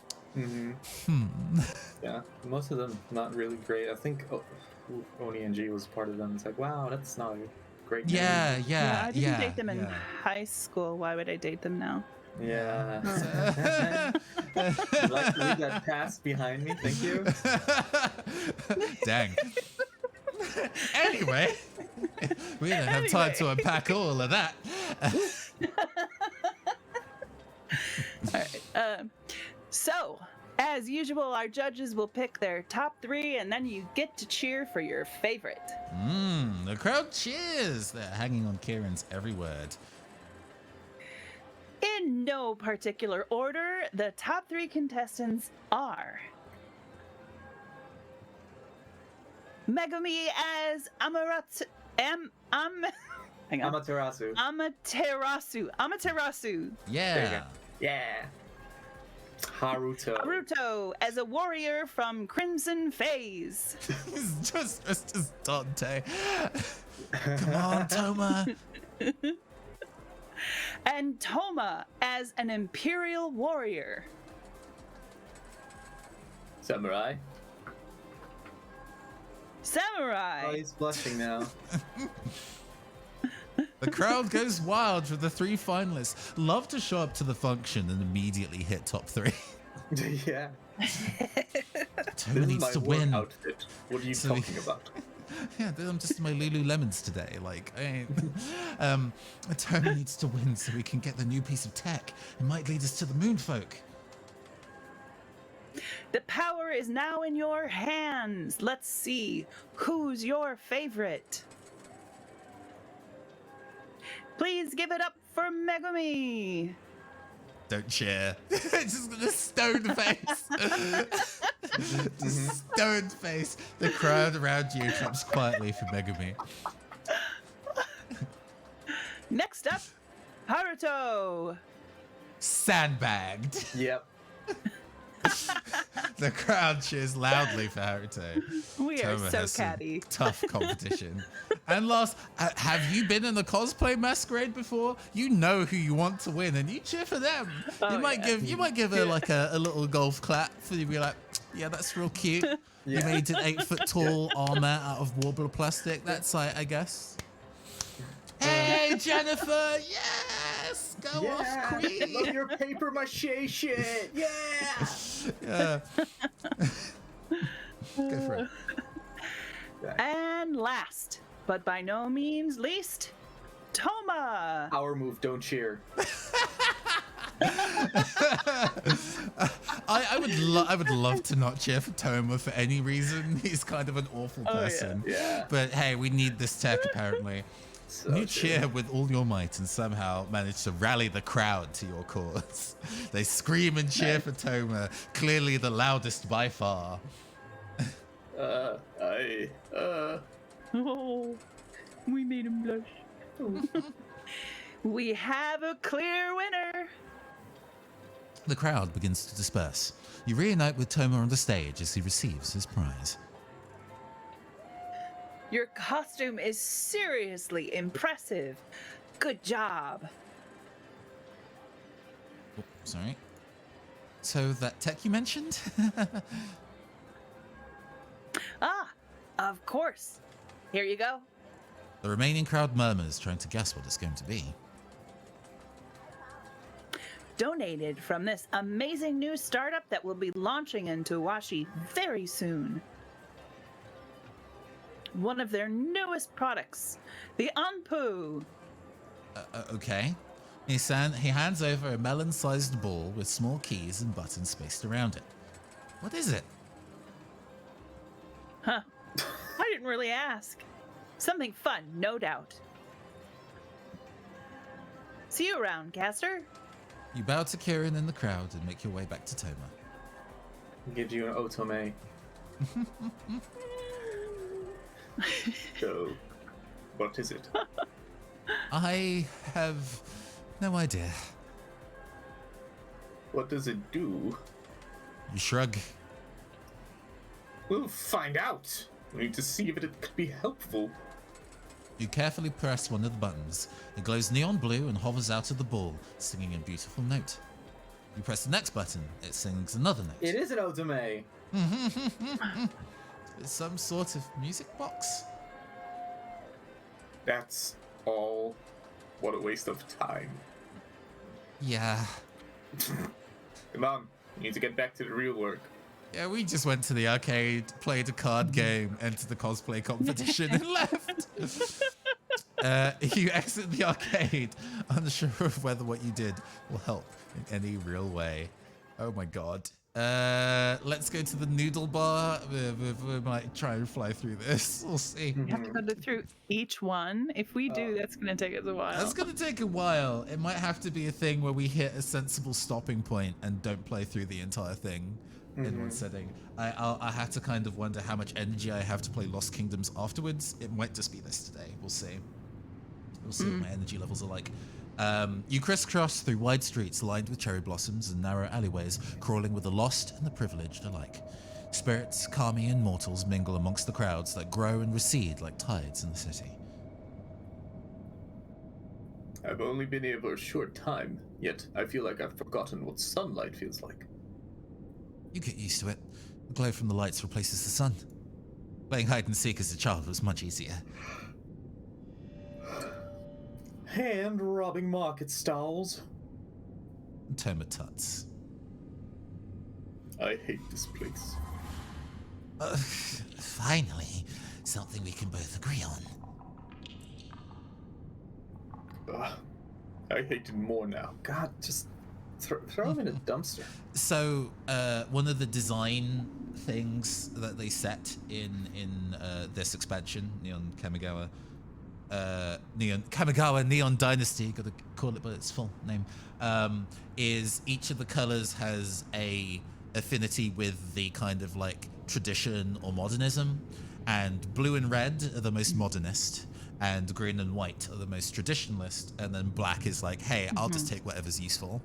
So it kind of sits on like a sliding scale. So it makes sense here that Toma and the Orochi are both kind of like, cities, maybe not. No. Toma pulls up a hollow map. He sees Hatsune Miku start throwing up. Ray, that sure is a music video that they did for this. Ray holds back and points down an almost pitch black alley. This way is quicker. Not according to the map. Actually, Tempest, do you want to take over Ray? Because Toma we cannot shake him, so I'll always be, like, I'll always have a character. If you want me to, yeah. Sure. Yeah, Okay. because I feel like you're really just not getting to voice at all. Yeah, my bad. Oh, that's cool. I'm totally enjoying just sitting around listening to this, and plus we couldn't have anticipated that. But I will do my best impression of you doing Ray. okay? Yeah. Do whatever you want with the character. It's like, well, Do you really trust an outdated map over a local guide? hell yeah. How do we know you're not taking us down a dark alley to double-cross us? We Hisaku do not double cross anyone. If we have issues with you, we tell you. Or smash your face in. One of the two. Agree with Ray. Yeah, no Shush, question. Toma. All my homies hate Toma. He looks so betrayed. Deal with it, nerd. I trust that Ray knows the city better than an old hollow map. I think we should go that way. Toma's nostrils flare. Fine. I wonder if there were actually being tracked relationship stats, because that's one of the things you can do in RenP is have hidden variable tracking. So I wonder if how we treat Toma is a thing that the game is paying attention to. You follow Ray down the dark alley, sticking close to each other so you don't lose one another. Be prepared. This place is perfect for an ambush. An Imperial that's afraid of the dark? Do not confuse caution for cowardice, Hisaku. Oh, such wisdom. Did your beloved Kyodai tell you that? Shut your mouth. Both of you be quiet. For someone so worried about ambushes, Imperial, you're doing a great job of alerting any would-be assassins of our presence. Just taking a stroll, chill out. Toma mumbles to himself. You just watch us get lost. Oh, yeah? They point down another alley.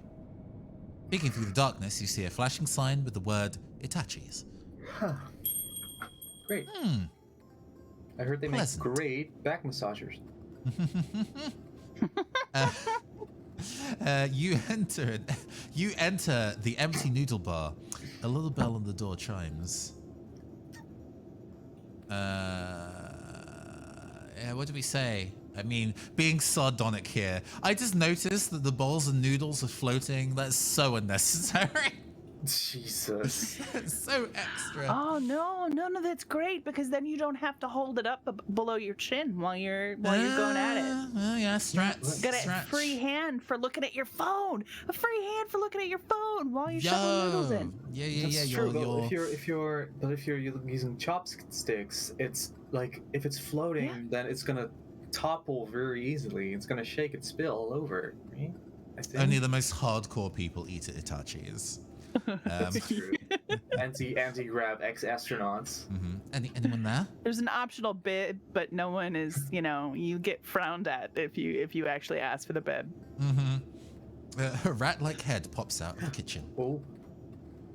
Oh yes! Yeah, Nezumi are also a heritage of people in this I setting. love this guy. Oh. They are usually black affiliated creatures, I think almost exclusively. So it's interesting that the coloring is it. Who wants to take Itachi? Oh, it's white. I mean, I love me. Okay, yeah, you can be rat Itachi. goblin. Yeah. You can take over Toma. Toma. Sure. Yeah. Oh man, I thought I smelled guests. Ooh, red eyes. Itachi! Itachi opens his arms wide. Oh, I like him. I like this man. I like his little like headband, like sweat headband, but it's diagonal, so it completely defeats the point of catching anything that. Also, he's got fur, so he wouldn't need a headband to soak You up the sweat. gotta dress the part. Don't Love to worry be able about to it. balance a bowl of soup on one finger as well. Very impressive. That's true. Damn, man's got dexterity. Little Ray, it is so good to see you again. You look well. You don't seem too bad yourself. Just a few extra gray patches? Toma leans over to you. Little? Ray takes a seat at the counter. Hey, don't get comfy. Oh, trust me, we'll be here longer than you'd like. How may I help you? You go to speak. How about some crab crust mushroom noodles, picked fresh from the Undercity this morning? No. You never forget the taste of Undercity mushrooms. You shoot Toma a knowing look and shake your head. He seems to heed your warning. Thank you, but no. We are here on behalf of the Imperial Court. I think this voice is officious enough for Toma. Yeah. We'd like to ask you some questions. We're looking for some Kindai ninja carrying some unusual technology. Have you heard anything? You're presuming my information is free. Especially after you insulted my delicious mushrooms. When it's a matter of global security, I believe it is. It's imperative that you comply with the Imperial Court. Itachi's body spasms with raucous laughter. Kyodai himself could be asking me and I'd give them the same answer.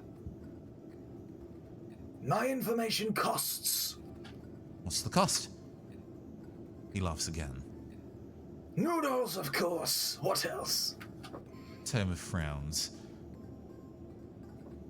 You think anyone would buy them if they didn't come with secrets? Oh, so he's like an eating dare challenge chef, apparently. Then I'd have nowhere to sell secrets from. There might be other ways to make him talk. Do we buy some noodles? I think we buy some noodles. I think we buy some noodles. All right, buy some noodles. Okay, let's buy some noodles.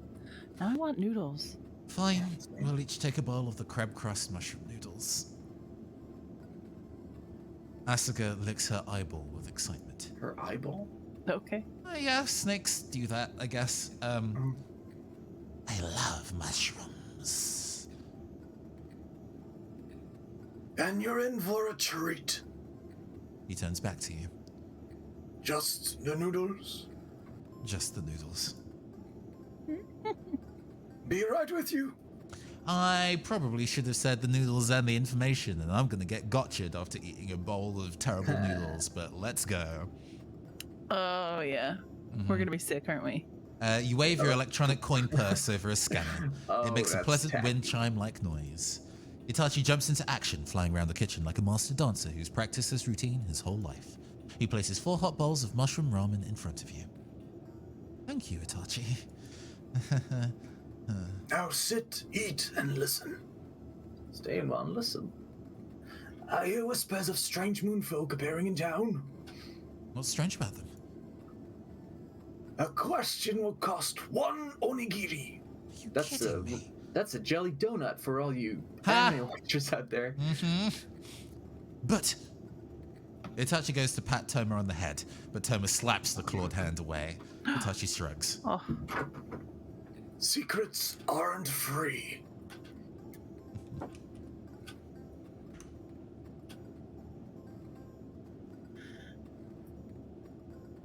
What aren't you understanding, boy? But we bought your food. Then ask more questions. You sigh and swipe your coin purse over the scanner again. Eat, fool. Thank you, young one. Itachi seems to pull a onigiri out of thin air. The moonfolk are of particular interest due to the technology they carry. Many describe it as beyond wonders, more advanced than any they have ever seen.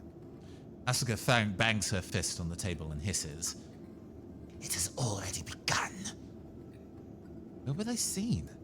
Itachi waggles a clawed finger from side to side. If I told all my secrets in one night, you'd never come back. I think you're already full of both food and secrets.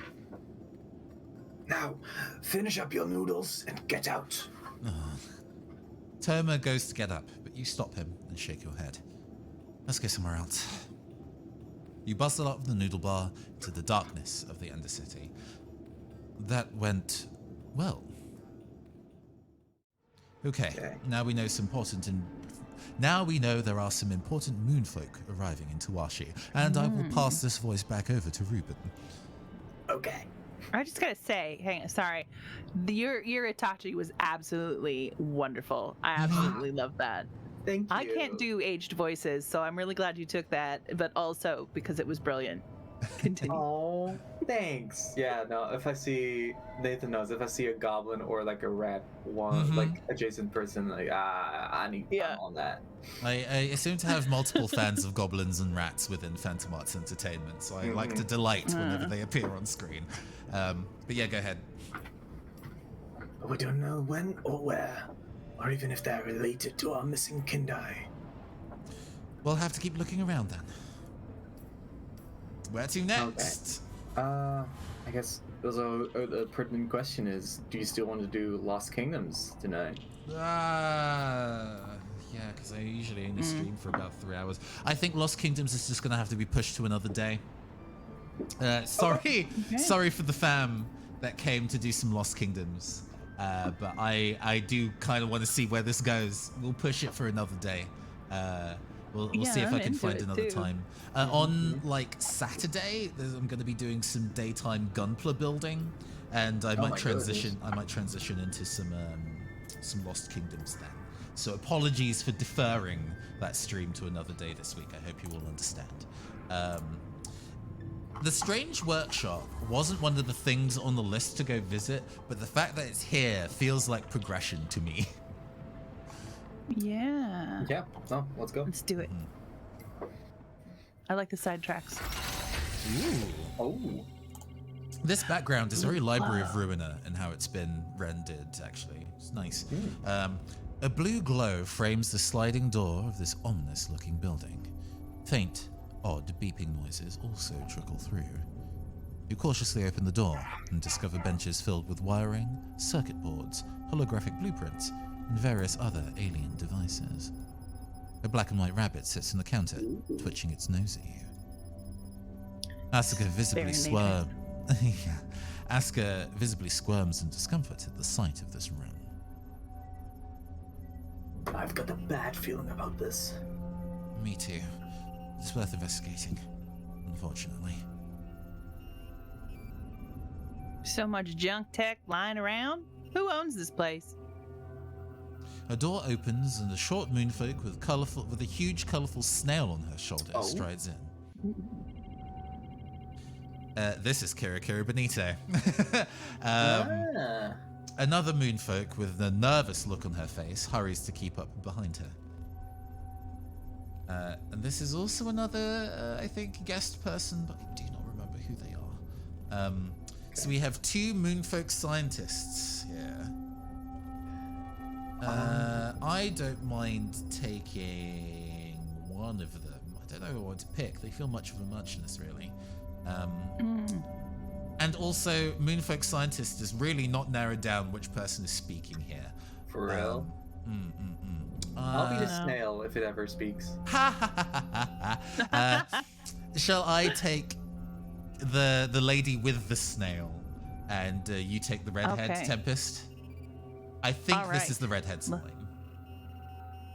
Okay, all right. Maybe it was the input deadener that malfunctioned? Oh, no, wait, hold on. Moonfolk have the rabbit quality to them. So, yes, it would be. Oh. So there we go. I know lore in things like this. There we go. But it's fine. Yeah, I like the okay. fact that we're going Valley Girl for it. So we'll see if we can push myself there. Yeah.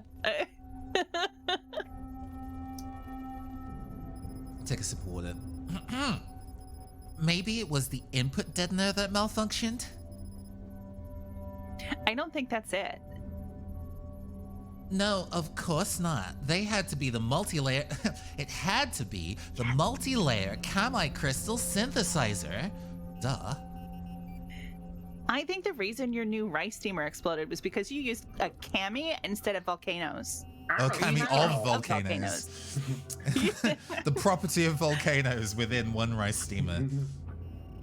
Nonsense. The lava was an essential component. How else will rice be instantly steamed? Like, duh. With steam? Steam, please. The two women come to an abrupt stop when they see you. What are you doing here? I dismissed the cleaners. I can tell. The landlord sent us to collect rent. Yeah. Yes, let's do it. Okay, that's funny. Toma looks at you bewildered. What? But I paid the entire tenancy up front.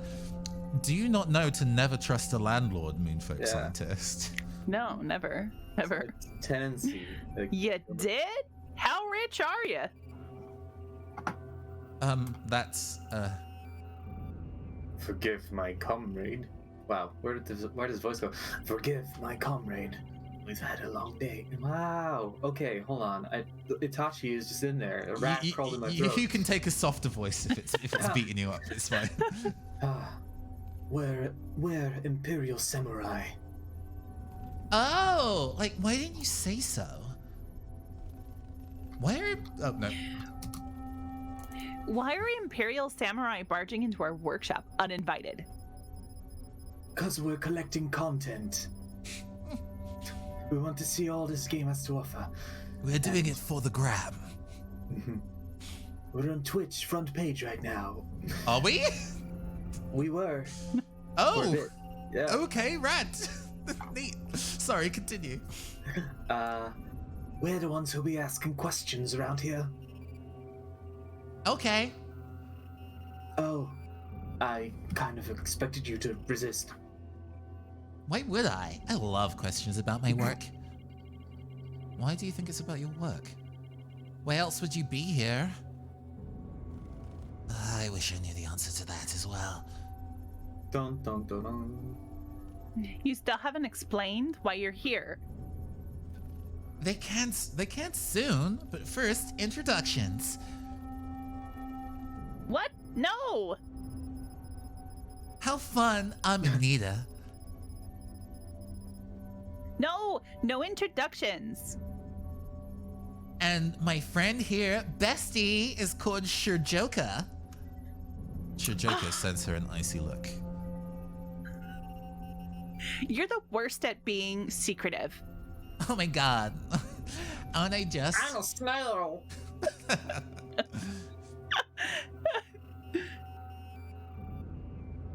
So you are keeping secrets. We're scientists. Of course we are. I like the meta-ness of that. Everybody has either an actual Japanese or a faux Japanese name, and here's Anita just blowing up the spot.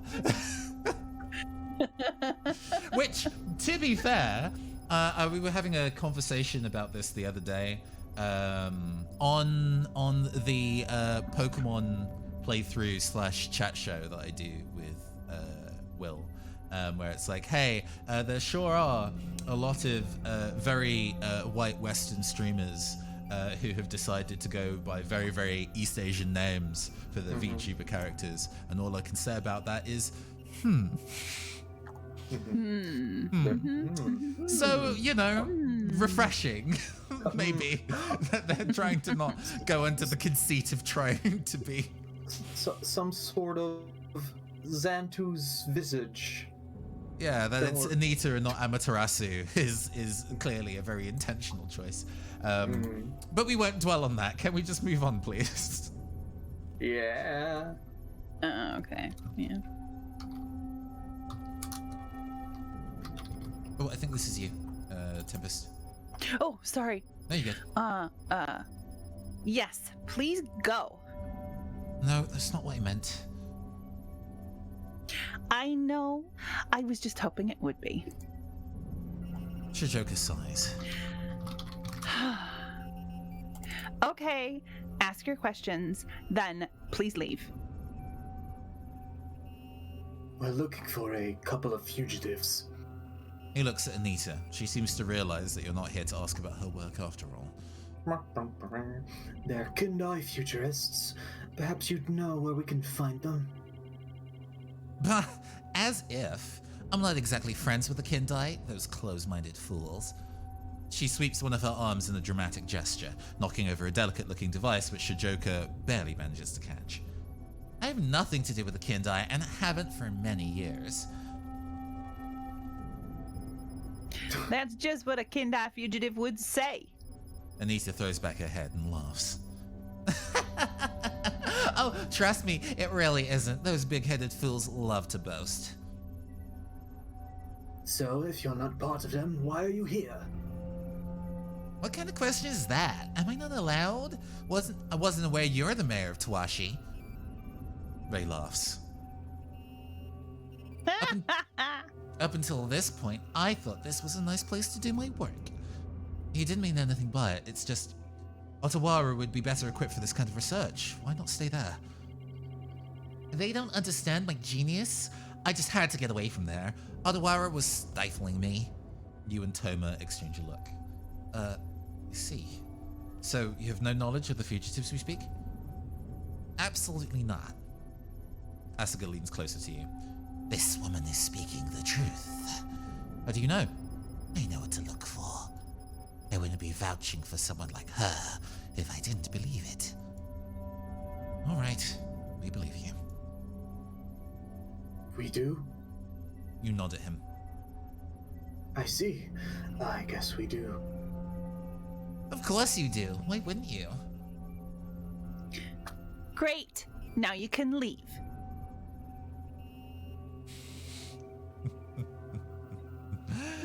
This clearly doesn't push the plot along, so as much as I want to keep bullying Kira Benito, we should probably move on. Anita throws her arms out dramatically. Wait, no! Oh no! They can help me with my latest project! What are you talking about? It's quite simple. Somehow I doubt it. I just need one more piece to complete it. And what exactly are you making? Mind control. No! Classified! That's a very expensive spell you're looking to cast, friend. Mm-hmm. Mine's controlling earworm. Quantum earworm, of Oh my course. god. What? Shijoka sighs. Nothing to worry about. A small robot powered by a kami of instruction that can travel into a person's brain and control their minds. So far, none of the prototypes work. When you say mind control, Oh, well, it's quite small, so not too much mind control. It can resurface catchy songs you've heard before, though. hence earworm, sure. Hmm. Sounds like torture. You turn to Anita. If we helped you, what would you get in return?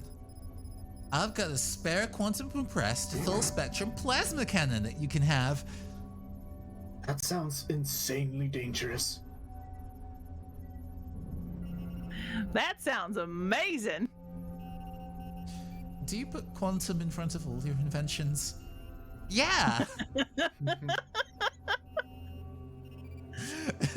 This is wrong. We can't accept this mission. So, will you help me? Yeah.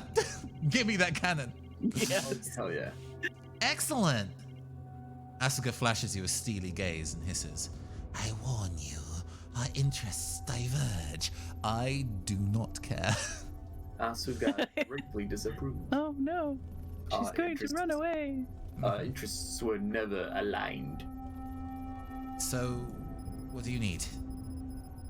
It's the Neuropath Resonance Matrix. Neuromancer.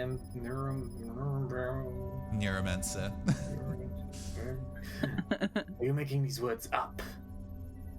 No. How have you never heard of these? Shijoka sighs. It's the tiny robot's tiny brain. So, where can we find this neuro thing? I don't know. Oh, great. Toma mouth's waste of time to you. It was with a courier, but the package's signal has been static for the last few hours. She brings up a holo map and shows a flashing red dot slowly beeping in an alleyway. What do you think happened? What could have happened to a courier in Tawashi? Oops. Truly a mystery. Toma stares furiously at her. The courier could have been attacked, I guess, but or simply dumped the package. We don't know. So you want us to recover it? Exactly. Alright, this won't take long. Fantastic. I can't wait. Also, Shijoka is going with you. Oh no. I am? Of course. We can't accept these simple folk to know what they're looking out for. Simple folk? Of course. Great. That's all settled. I'll see you soon then. Later, bestie. She just kicks you out and slams the door. I'm a slow. With surprising strength. Well, she does actually just do that. And with surprising strength, Anita gently ushers you, your group, out the door and back into the street. Awkward silence ensues. I guess lead the way then? Shijoka rubs her eyes. All right, follow me, which I guess is Shijoka, but never mind. You enter the dark alleyway. The sounds of the busy streets are immediately dulled by the enclosed space. Asuka sniffs curiously. There's blood in the air here. How do you know? It's thick and heavy in here. Away from people, the traces of activity linger for longer. Well, that's fantastic. Just everyone be on guard. And just pushing through. The others ready themselves for a fight. Shijoka slowly walks ahead. According to the reader, the package should be just ahead. Isn't it strange that it's still here? It's likely that the thieves didn't know what it was. To the average layperson, the neuroempath resonance matrix just looks like a glass tube. A glass tube you could trap a kami inside. Rookie mistake. You're shoving someone's ear? Didn't we see a bunch of Ooh. ninja? Oh, yeah. Mm. Ooh, 2 to be specific. Mm. Hopefully it isn't damaged. You carry on down the alleyway. A small kami of neglect oozes its maggot-like body under a large bin in front of you. It's here. You look around. More recent markings of a struggle. A battered metal container and a broken baton lie in front of you. The courier was definitely jumped. Probably by a reckoner gang looking for an easy score. I know what that is. This metal container... that is probably Shijoka. This metal container held the package, but it's no longer here. As you said, they may have tossed it. Toma, search the area. Me? What about you? What about me? I need to keep watch. Well, what about them? He points to Ray and Asuka. I'm more likely to break the package than help. And I refuse to help any further in this endeavor. But, Stop complaining and get searching. Unbelievable. Grumbling the whole time, Toma begins to dig through the rubbish in the alley, looking for the missing package. That leaves you with Shijoka. Either 1 or 3, I guess. How important is this robot? Yeah. She looks at you. Yes. Very. Wrong. This is just her latest hobby project. She's working on something far more important, but insists that she needs to take breaks by starting other projects. Oh girl, you can't just make new projects while not finishing the previous projects. That's ooh. Are you kidding? This I've is my been there. life. I know. I've been there too. It sucks that I do not advise this method of working on creative output. Good God. So we have about 7 unfinished projects sitting in that workshop and very little progress on the one that actually matters. I wonder what that'd be like.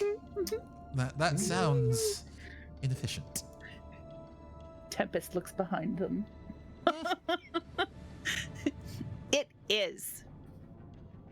You stand and watch a little longer. She's got some interesting pets. Yes. The snail's fine. It doesn't do much, but that rabbit of hers chews through everything. We have to buy cables and bulk. The rabbit never learns. Oh God, how many times does that poor rabbit accidentally electrocute themselves? Oh God. You hear a rustling sound coming from a nearby bin. I've got it. Toma has completed dumpster diving. Woohoo! He shows you and Level up. Shijoka a battered package and rattles it. No, don't do that. Oh no God. Careful! You might break it. Whatever. Here, take it. He thrusts the package into her hands. Shijoka opens the package and inspects its contents, then sighs. The shock-absorbing foam did its job. Everything is intact. Nice. Great. Let's not linger here any longer then. You head back to the workshop. Back inside the workshop, you see that Anita has cleared space on the nearby bench. You're back! Did you find it? Lure back. We did. Anita looks surprised. Okay, little imbecile. Yeah, that's right. as you make your way in. And quickly, too. Thank you so much. Your courier was attacked. Don't thank Yeah, Toma. Don't be nice to Toma. Oh? Oh, well, it can't be helped. Why do you even take the alleys? You told him to. Did I? Oh, well, he ought to make his own decisions. Anyway, your cannon is on this wall. Just charging. She shoos you away. Go and stand by the door. We need you out of our way. You move away from the two scientists as instructed and watch. Anita and Shijoka move about one another as if they were trained dancers. The second set of trained dancers, I guess, as they bend over the small robot. Then you notice the rabbit chewing through a large cord. Quiet. This requires focus. There's a flash as the cord is snapped, and a huge surge of power rushes straight to the plasma cannon. Oh, that's not good. A thunderous blast throws you out of the workshop. Some time passes before your vision stops being blurred and the ringing in your ears ceases. Did we kill Kira Benito? I mean, her rabbit, maybe. Assassin rabbit. What happened? You pick yourself back up and look into the workshop. It appears everything inside has been evaporated. A thick layer of soot covers the floor and walls. The rabbit, still in one piece, gleefully hops past your feet. Furball. They're dead! They're dead! Oh no! And the cannon? Destroyed. No! All for nothing. Every single one of these excursions has been specifically and pointedly useless. Yeah. I love that about it. This is becoming rapidly a comedy of errors. Yeah. All right, come on. We've wasted enough time here. Let's get back to the investigation. Ooh, my bones, ooch, ow. You leave the smoking workshop before anybody notices. There's like a blue and pink smudge on the floor, and you hear it saying one last time, I was a snail. It's a spirit. It's fine. It's probably It's Kamigawa, non-corporeal. It's right. Okay. Okay. So we now know that there are some important moonfolk arriving in Tawashi. But we don't know when or where, or even if they're related to our missing Kindai. I'll have to keep looking around then. 2 places Well, left. who- The fountain or the shrine of Kyoshi. Shrine seems very important. The journey to the Boseiju district is long and arduous, up many stairways which help you... Let's take that line from the top, sorry. The journey to the Boseiju district is long and arduous, up many stairways which help guide you over the outer roots of the Boseiju tree. Eventually, you arrive at the platform that the Kyodai shrine rests on. What of you? Tawashi stretches out in all directions away from you. High above, you can just make out the enormous canopy of the Jukai forest that surrounds the city. My home. Wow. It's never been your home. Wow. I think this is Jeez. probably previous drama of like Kami versus mortal friction. Basically, the lore about the Boseiju, the tree. I don't know why I know this specific fact, but it's interesting. So this giant, essentially spiritual tree sat in the middle of the settlement, and it prided itself on being the tallest thing there. So as the city built up and up and up, the tree, not wanting to be outdone, just kind of grew longer and longer roots like stilts and pushed itself higher into the air. So it remains the tallest structure in the city. Hell yeah. Mm-hmm. Get it. And then tree? people built The houses badass on tree. the tree. So like, but yeah, That is a Boseiju, the really one who badass tree. endures. Yeah, it's enough to be a legendary rare card in the game, so it's reasonably important, I guess. This must be hard for you, Asuka. We ignore your opinions on things a lot, but we are trying to be relatively nice to you, I guess. At least you're not Toma. Yes, at least you're not Toma. She looks down and then back up and meets your eyes with a steely gaze. No. If anything, coming here has invigorated my loyalty to the Hanami cause. Great. That's the last thing we needed to do for this radical.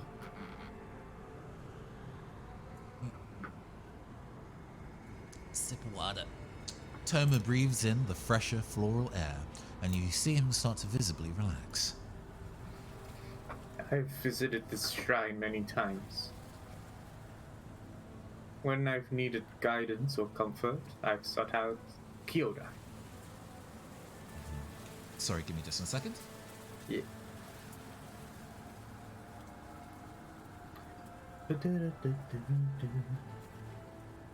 Every time he has that sprite, and I know this is his default sprite, but he just looks like he's dissociating. A little bit. Very wistful. Yeah, I look very stirred and stoked, but really, I'm gone, man. I'm still thinking about that card game. Faded. The meaning of my life. What is my purpose? Yeah. Have you seen the Emperor in the flesh? I thought it'd be grander. This place is serene feel. Have we met the Emperor before? It's probably an interesting enough question. Yeah. Only once. and I was a part of a ceremonial procession and was posted inside the Imperial Palace. He hangs, suspended from the ceiling like a great serpent coiled around a tree. Oh, is the Kyodai not human? He's a little guy. He's just a kami guy. Huh. Interesting. And he just observes. It was truly humbling to be in his presence. I'm glad the great wise Kami is basically just an ornament at this point. Yeah, so it's a kami. It's not a person. Huh. All kami are people. I'm not quite sure how complex that idea is in this setting. Yeah. Atoma flashes them a furious look, but says nothing. You each bow outside the gate to the shrine before entering. Inside, the large shrine of Kyodai, made of pearl and inlaid with gold, stands proudly in the middle. A small crowd of people mill around, lighting incense and offering up prayers. You follow suit and light a stick of incense, placing it under the shrine and offer up a prayer to Kyodai. Ray offers no prayer to Kyodai. They stand merely watching you and Toma in your moment of reverence. Asuka takes a stick of incense and lights it, but holds it towards the Boseiju tree and offers it a prayer instead. An annoyed-looking trader passes you, talking aggressively into a communicator that floats next to his ear. I'll take this guy, I guess. You serious? They've closed my stall? How is that possible? Actually, I've not done a gruff Cockney accent for a bit, and I think maybe this guy's gruff enough to go get it. Yeah, there we go. The fans love the gruff Cockney accent. You from Tawashi then? Yeah, you, mate.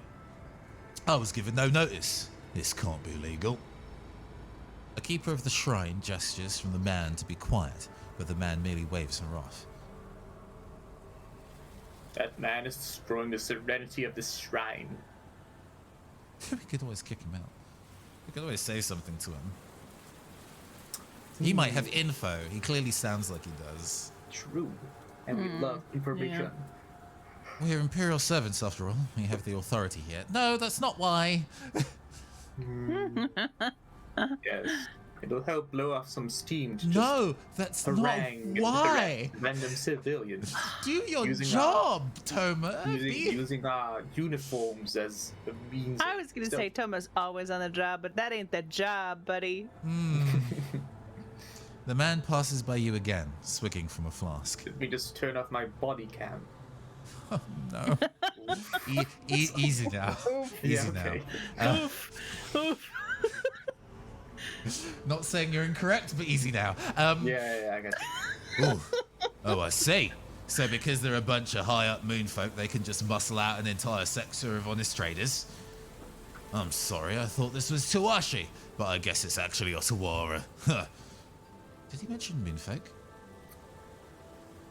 You think he's referring to the same ones Itachi mentioned? The new arrivals? Interesting! The dialogue remembers... Yeah, it is actually doing some variable flag switching. I wonder if this build of the game has the game script protected or not. Because this is built in Ren'Py, I can open it in the Ren'Py editor and actually see how this was built. Can we just make our own story? Can we make everyone kiss? Theoretically, if I could get into the workings of this, I could actually edit the script, but I think that would maybe be a breach of terms of service. There is actually a terms of service on the front page, so I probably shouldn't do that. But maybe we can just like distribute a mod for this game where Toma isn't like this. I mean, hey, so this game releases tomorrow on itch.io and Steam. Yeah. If you want to go and change the direction of Toma's future, you too can obtain this game for the low price of free and see if you can open it up in the Ren'Py editor before they patch that out. Anyway, maybe it's worth finding more. You quietly approach the man, whose face is growing redder with every outburst. So, how much compensation can I expect, eh? Nothing? This is an outrage. I'll be taking this up with the precinct overseer, you can be assured of that. No, I will not have a pleasant day. I will have a terrible day, and I'll make sure you have a terrible year. Yeah. With that, he flicks his wrist, and the communicator shuts off and flies into a pocket in his coat. The disrespect. He turns to you and begins to storm off, nearly barging into you and Toma. Oh, watch where you... Samurai? Excellent. Perhaps you, fine, upstanding Imperials, can help me. Are Your you voice gonna- in the oh, city, please, sir. What is wrong, citizen? What is wrong, Pick up- citizen? Yeah, yes. Pick up that can. He exhales dramatically. I'm a trader.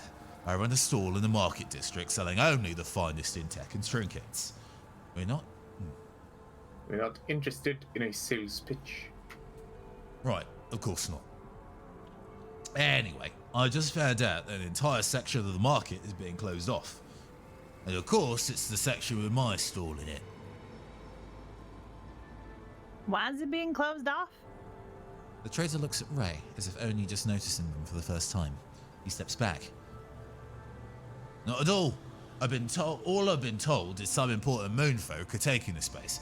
I wonder if that's a place where we need to go.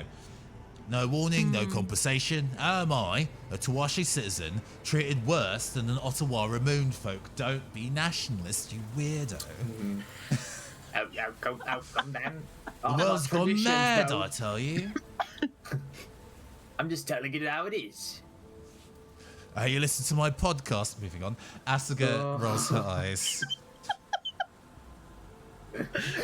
I've been okay. So I've been watching a Let's Play of Miles Morales Spider-Man, and they turned J. Jonah Jameson into like an InfoWars type of parody, and new podcasts of his come up across the plot line while exploring the city. It is so on the nose. Oh my god. So on the nose. Goodness.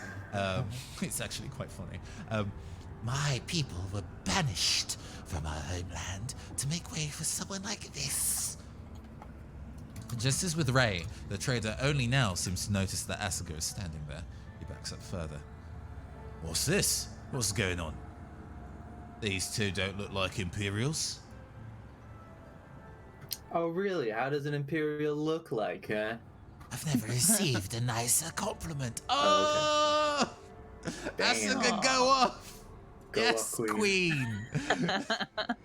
Slay, I etc. don't want to look like no imp.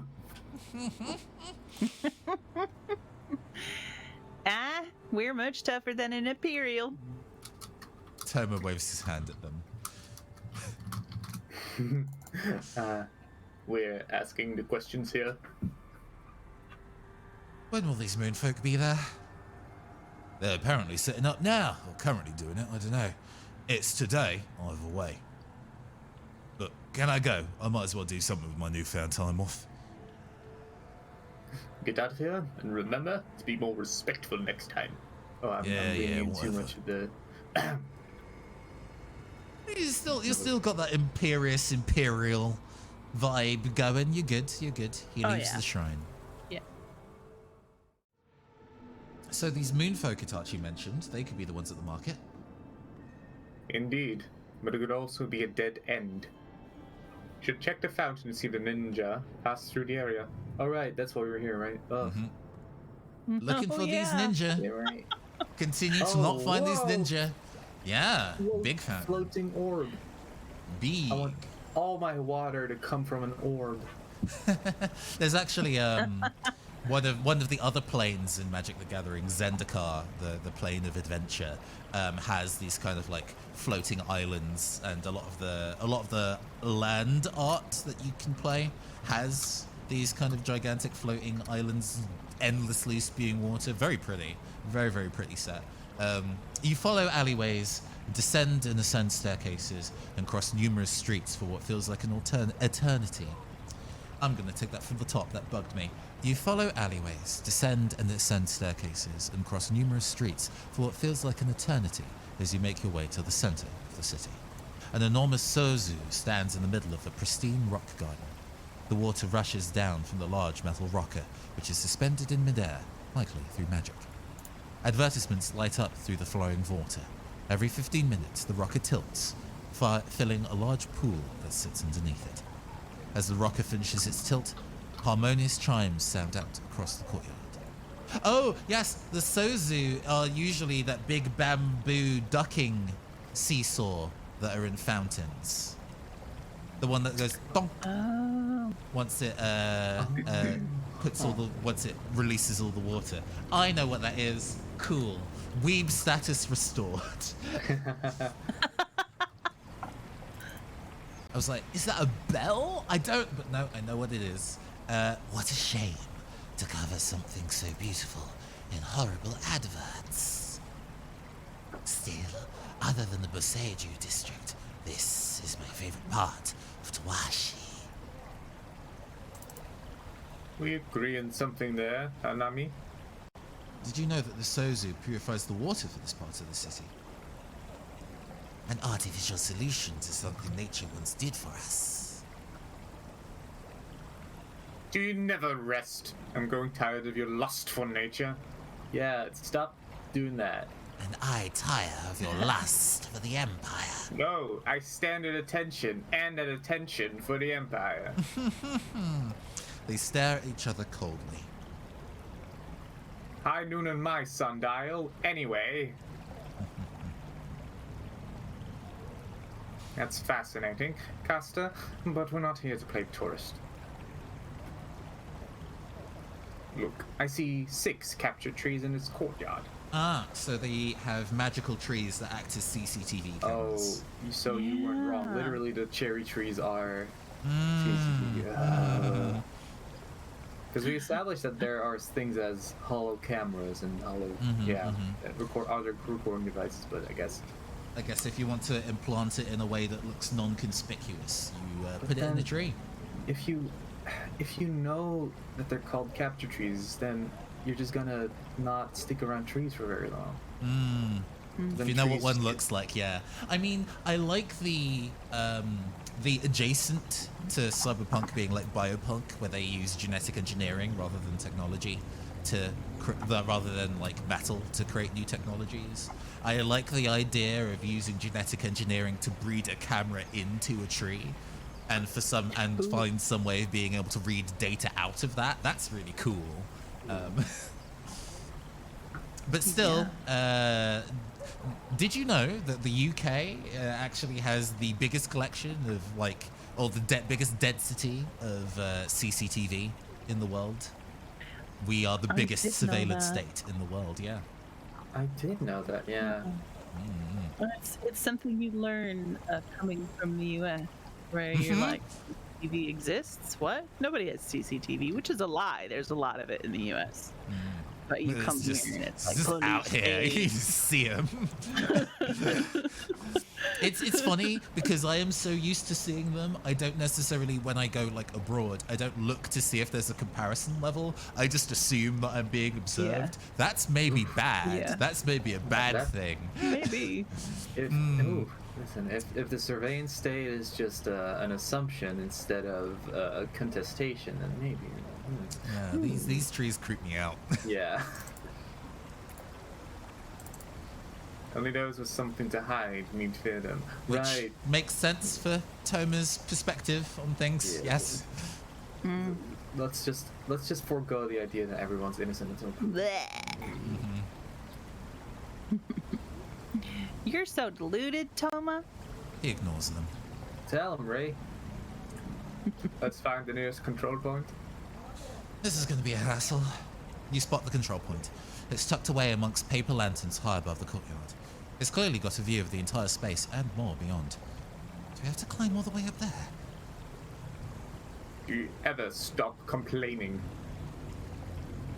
Now listen, when we get up there, how should we approach this? Those in the control tower might not trust us enough to let us in. Explain the situation, I would say.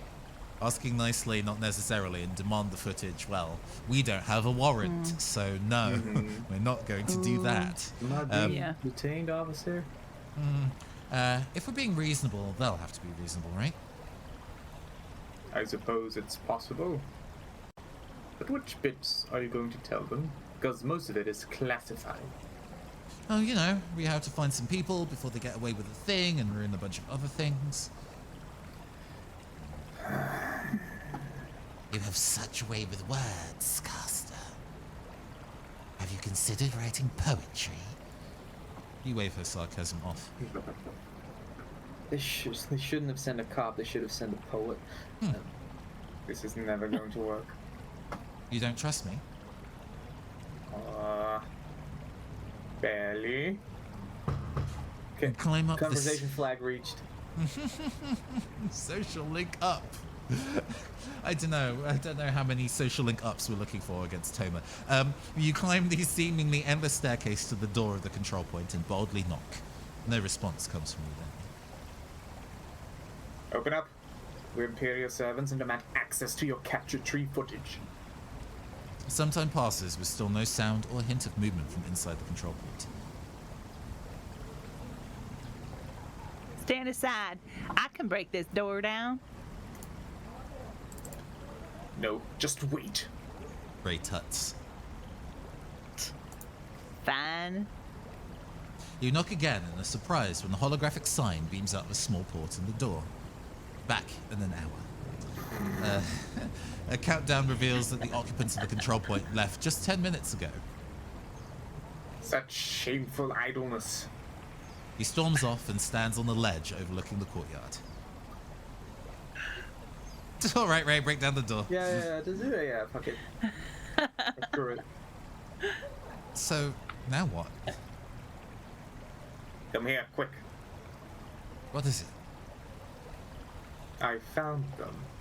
The Kindai? No, well, maybe. You rush forward to see what he's talking about. Whoa.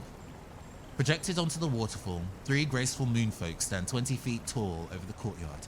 A sign in front of them reads, Demonstration. You notice shop windows on the fringe of the courtyard read, Watch this space, I'm coming soon. I'm confident that these moonfolk are tied to the Kindai ninja we're after. Still seems like a big leap. Maybe. We don't have any other leads to chase. I guess there's nothing else to look at.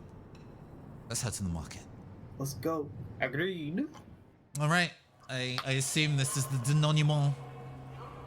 You arrive at the bustling marketplace. It doesn't take long to find a section reserved for the moonfolk. A large floating space surrounded by powerful lights and voice projectors is just making its way to the ground.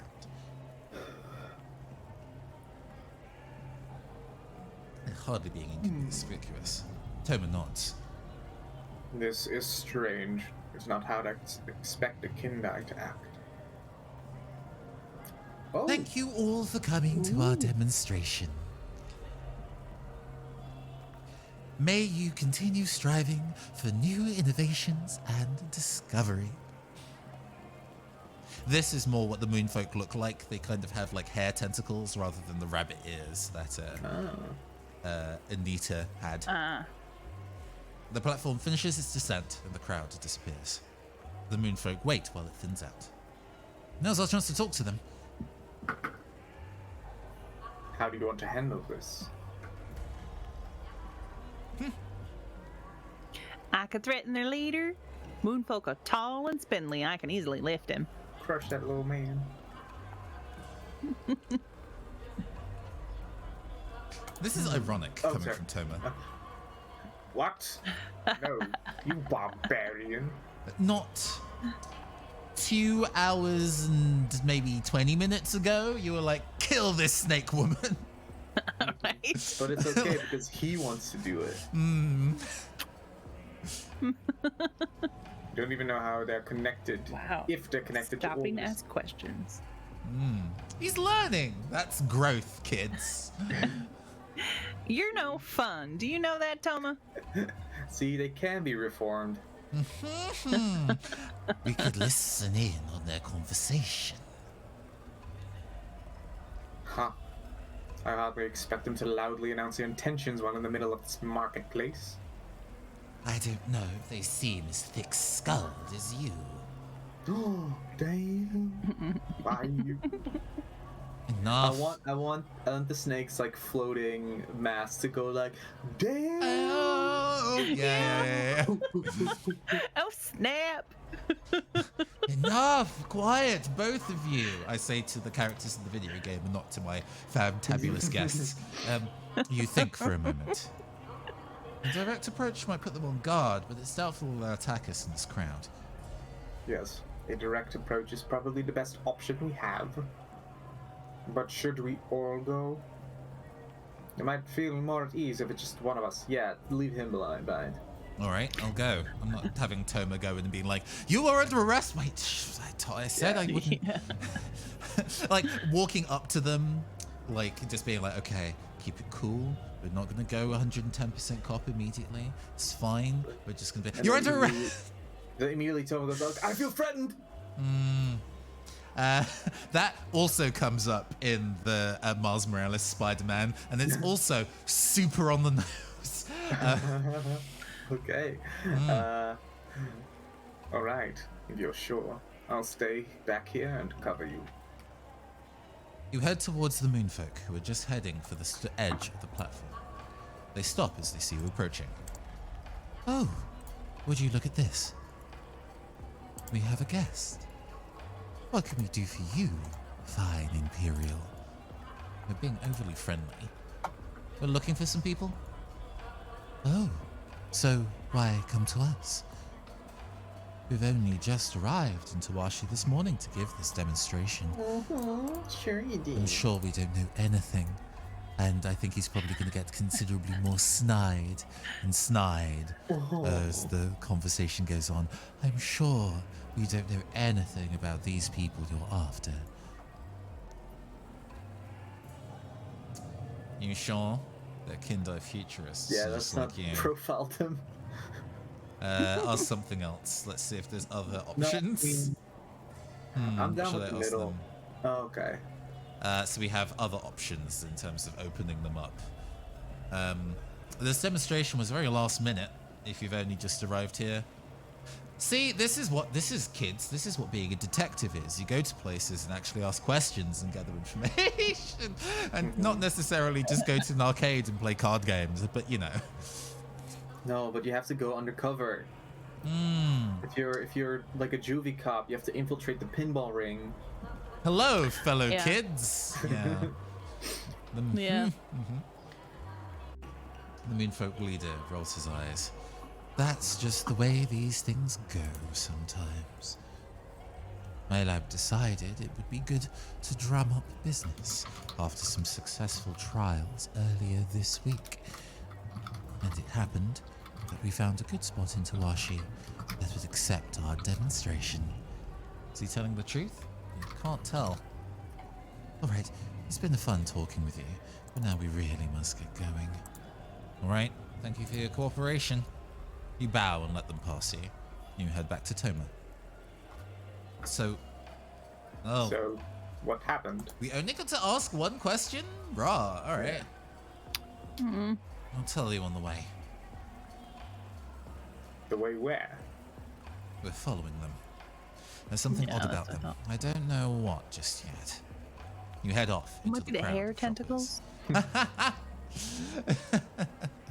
Luckily, keeping track of the distinct moonfolk isn't hard.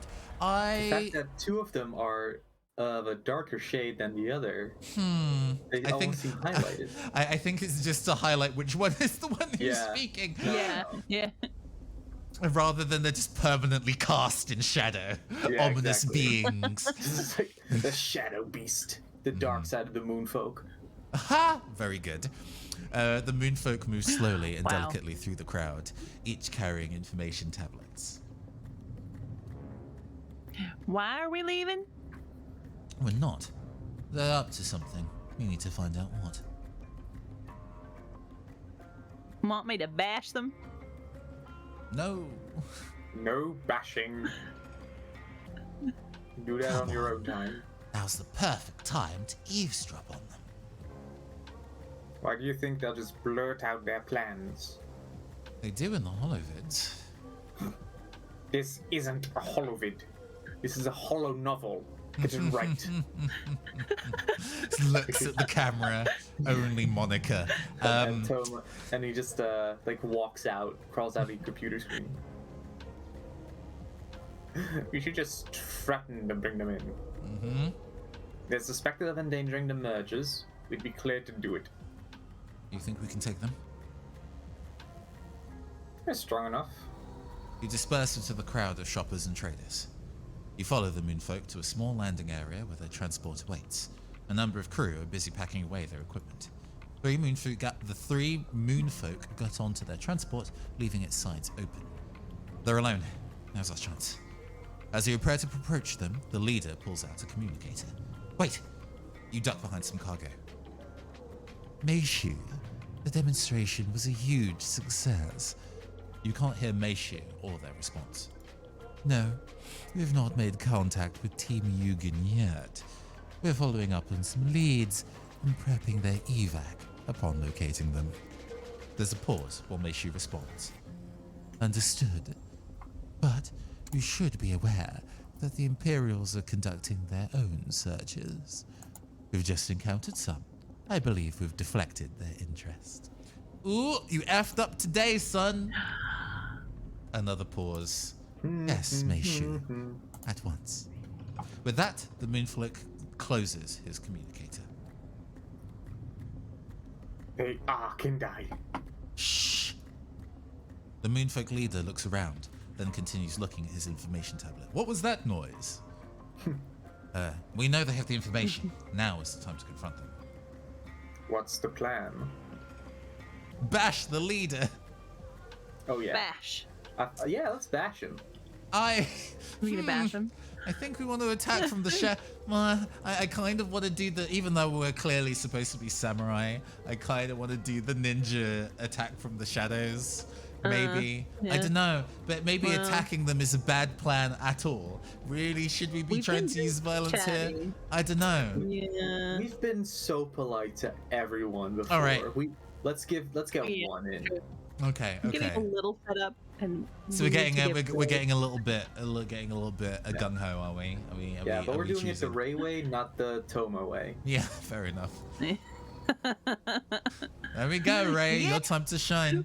Finally. Don't get too excited. They'll be well trained. And they carry unbelievable tech. All right. Bash with caution.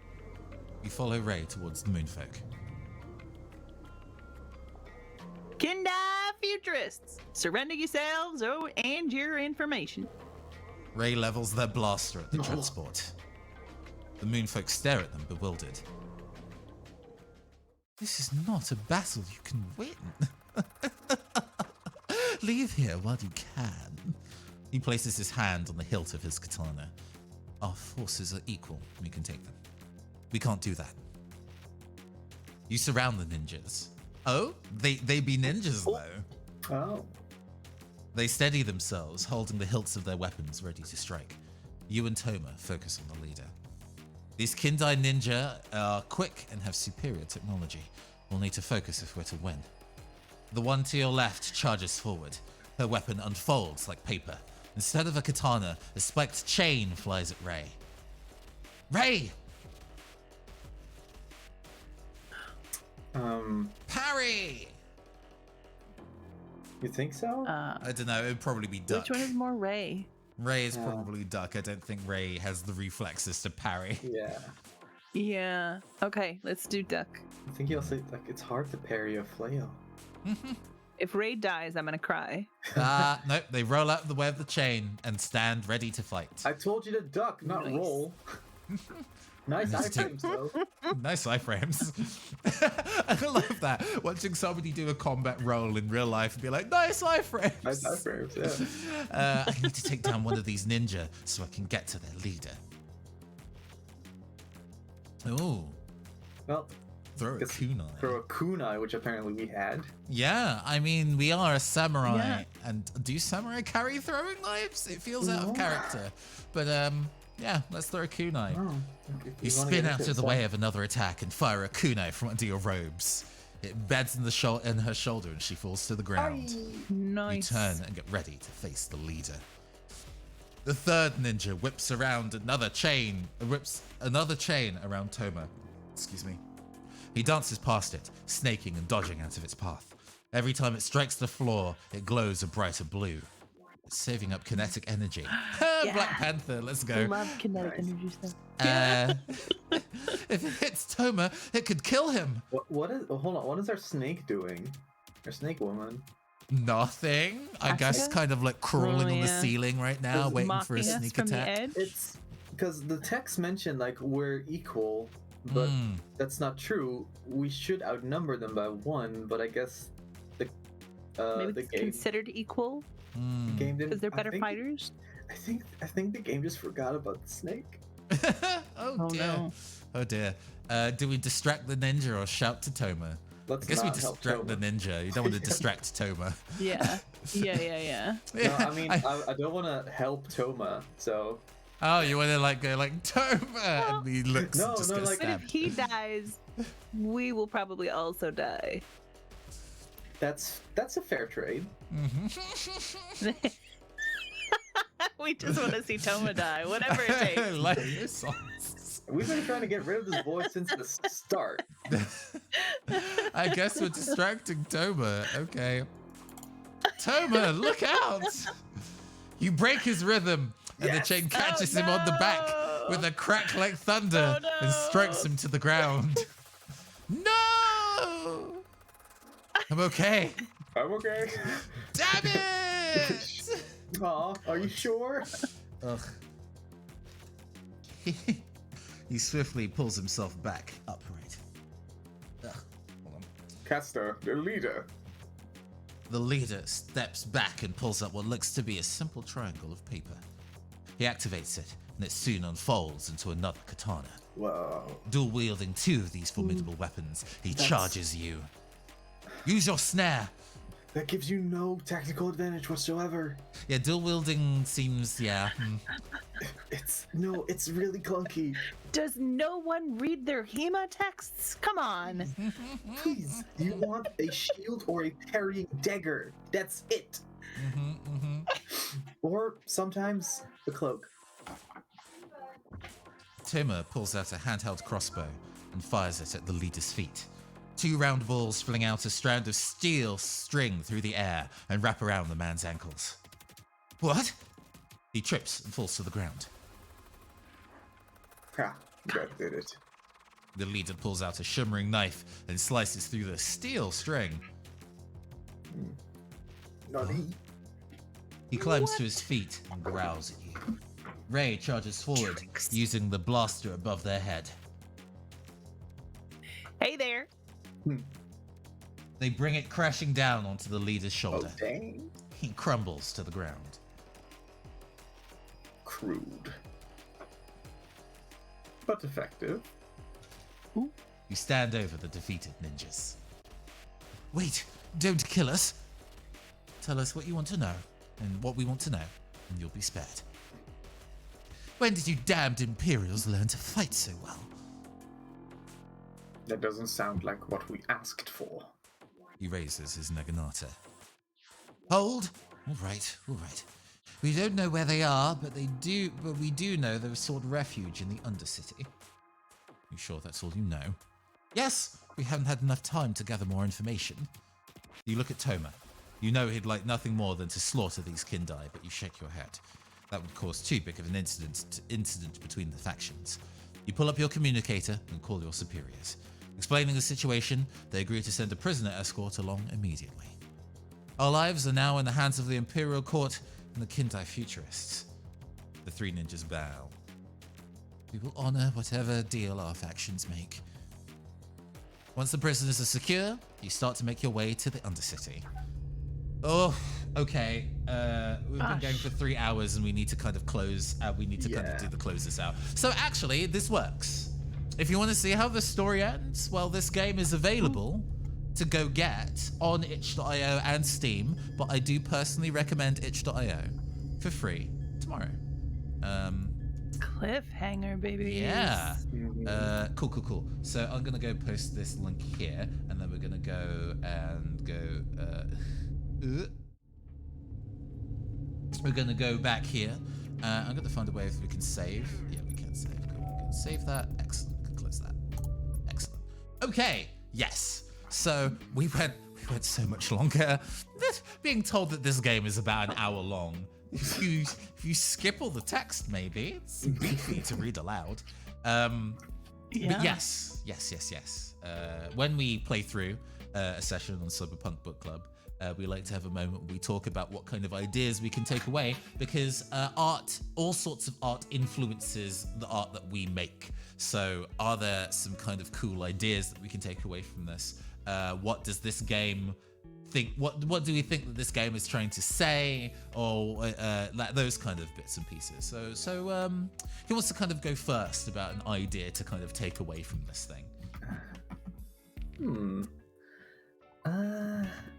Well, I think like having like this is a sort And it of, can be a like, criticism, by the by. It doesn't necessarily have to be. I was gonna say, it definitely belongs in sort of like the Western RPG school of writing, where you have a character represent the like totality of a certain mindset or a worldview, and that's definitely like Toma is supposed to be the traditionalism, right?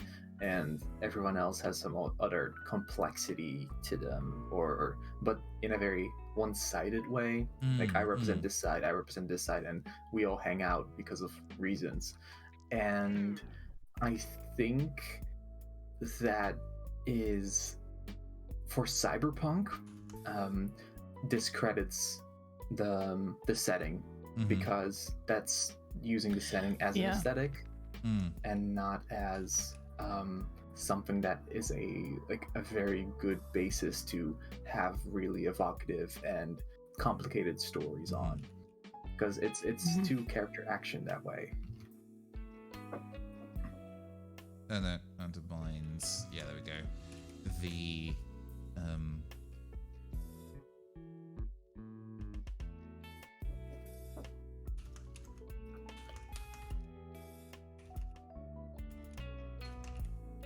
an ensemble cast where everyone specifically reinforces a single belief undermines the grey area morals that a lot of Cyberpunk is based in. It reminds me a lot of Danganronpa style writing. If only because Kodaka, I think it's Kazutaka Kodaka who writes it is, right? Yeah, he gets a lot of work for things that are ostensibly character driven, but he's way better at writing mysteries than he is at writing people. He's very good at writing a character that says like the one thing and will just say the one thing throughout the entirety of their. There was like year before last, the anime Akudama Drive, which is also a cyberpunk thing actually, which is about these like escaped criminals trying to push back against a totalitarian state. And you're supposed to, over the course of it, kind of be like, well, the totalitarian state is bad, actually, and these people are pushing against it, and they're still just horrendous, irredeemable murderers who only talk about how much they enjoy murdering, or how much they enjoy stealing money, or how much they're willing to do horrendous things as long as they get paid. It doesn't, and that's the only thing that they say. They don't get better over the course, or more nuanced over the course of the run. It was very odd as a time, but this is less extreme than that, because obviously Toma doesn't just be like, kill everyone we see in the name of the samurai, but it strays distressingly close at certain points. Toma is clearly not supposed to be a person we agree with. Interesting. Well, I say that. I wonder if Toma is not supposed to be a person that we agree with. Yeah, see, that was kind of my take on it. And one of the things that I was going to say for this, I quite liked the use of him as an NPC that tries to direct the tone of the play. So what they've done, to my mind, I don't know how many branches there are in like the narrative tone of all of the script, but to my mind, what they did was they wanted us to go in a sort of a little bit lighter direction, cutting through the tension with a bit of sarcasm and humor, and so they gave us someone who has no humor, is too serious, and it pushed us in a direction that was enjoyable for us, I thought. because it felt fun to ignore. It was fun to ignore Toma and what Toma wanted to do, and it didn't really punish us significantly for doing so. Yeah.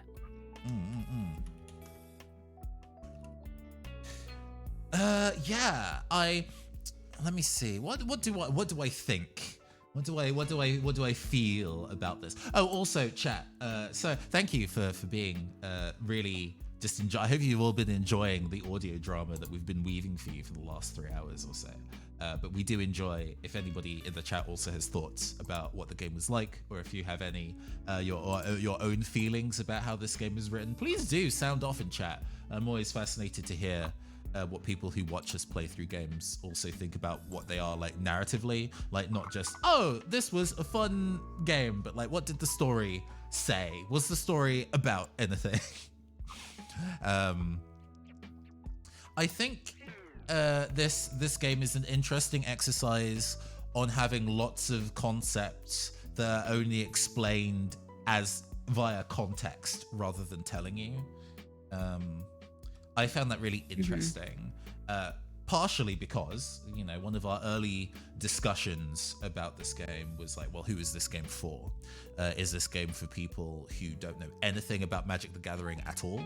Is it for people who know a lot about Magic the Gathering in general? Is it for people who know specifically about the lore of the previous Kamigawa that was like over a decade ago? And that new information? Is it for the people who were reading the because this actually had like about 5 short stories that were posted on the Magic the Gathering website. So there was like lore that was being posted and a storyline that was being posted before the release of the cards, and then the cards reflect some of the story beats in those short stories, if that makes sense. So it's a way of like finding out about the world and its lore before you even get stuck in. But those are not short stories. Well, they're longer than the average Medium article, I'll tell you that. So there's no guarantee that people who are interested in the set might read them, for example. So there were a lot of new concepts in here. Some of them I were familiar with by having seen some of the cards. Some of them I were familiar with by having seen some of the old Kamigawa cards. And some stuff like capture trees, which are relatively self-explanatory, but still weren't explained in any of the previous material. So it was interesting seeing them talk about those ideas casually and then not having a character be like, I don't know what that means. Everybody already knows what it means and doesn't question it, and you just learn via context. Because it was kind of a reveal that the Emperor that that Toma was so slavishly in service to was a kami and not a person. I didn't expect that. There was probably a card for them talking about it, but I wasn't expecting that.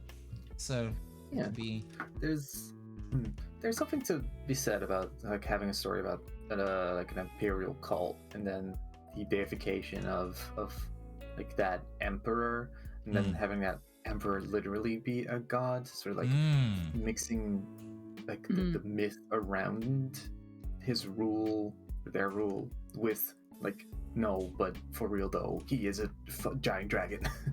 You know, like shout out to Shadowrun with President Dragon. I always found that so like I get that Shadowrun is like a science fantasy thing, so they kind of went the length of putting in elves and orcs and all those kind of things, and they always bounced off that. Like one of the things that initially drew me to Cyberpunk as a genre is that it didn't try to transplant real world cultural dynamics on fantasy races. Like for the most part, the interpersonal struggles in Cyberpunk are real world interpersonal struggles, and it's not trying to say that, you know, like a World of Warcraft all trolls are Jamaican for some reason. It's just a thing World of Warcraft does, and I've never got over. Sort of quote-unquote the goblinoid races being explicitly black-coded. Yeah, like, the orcs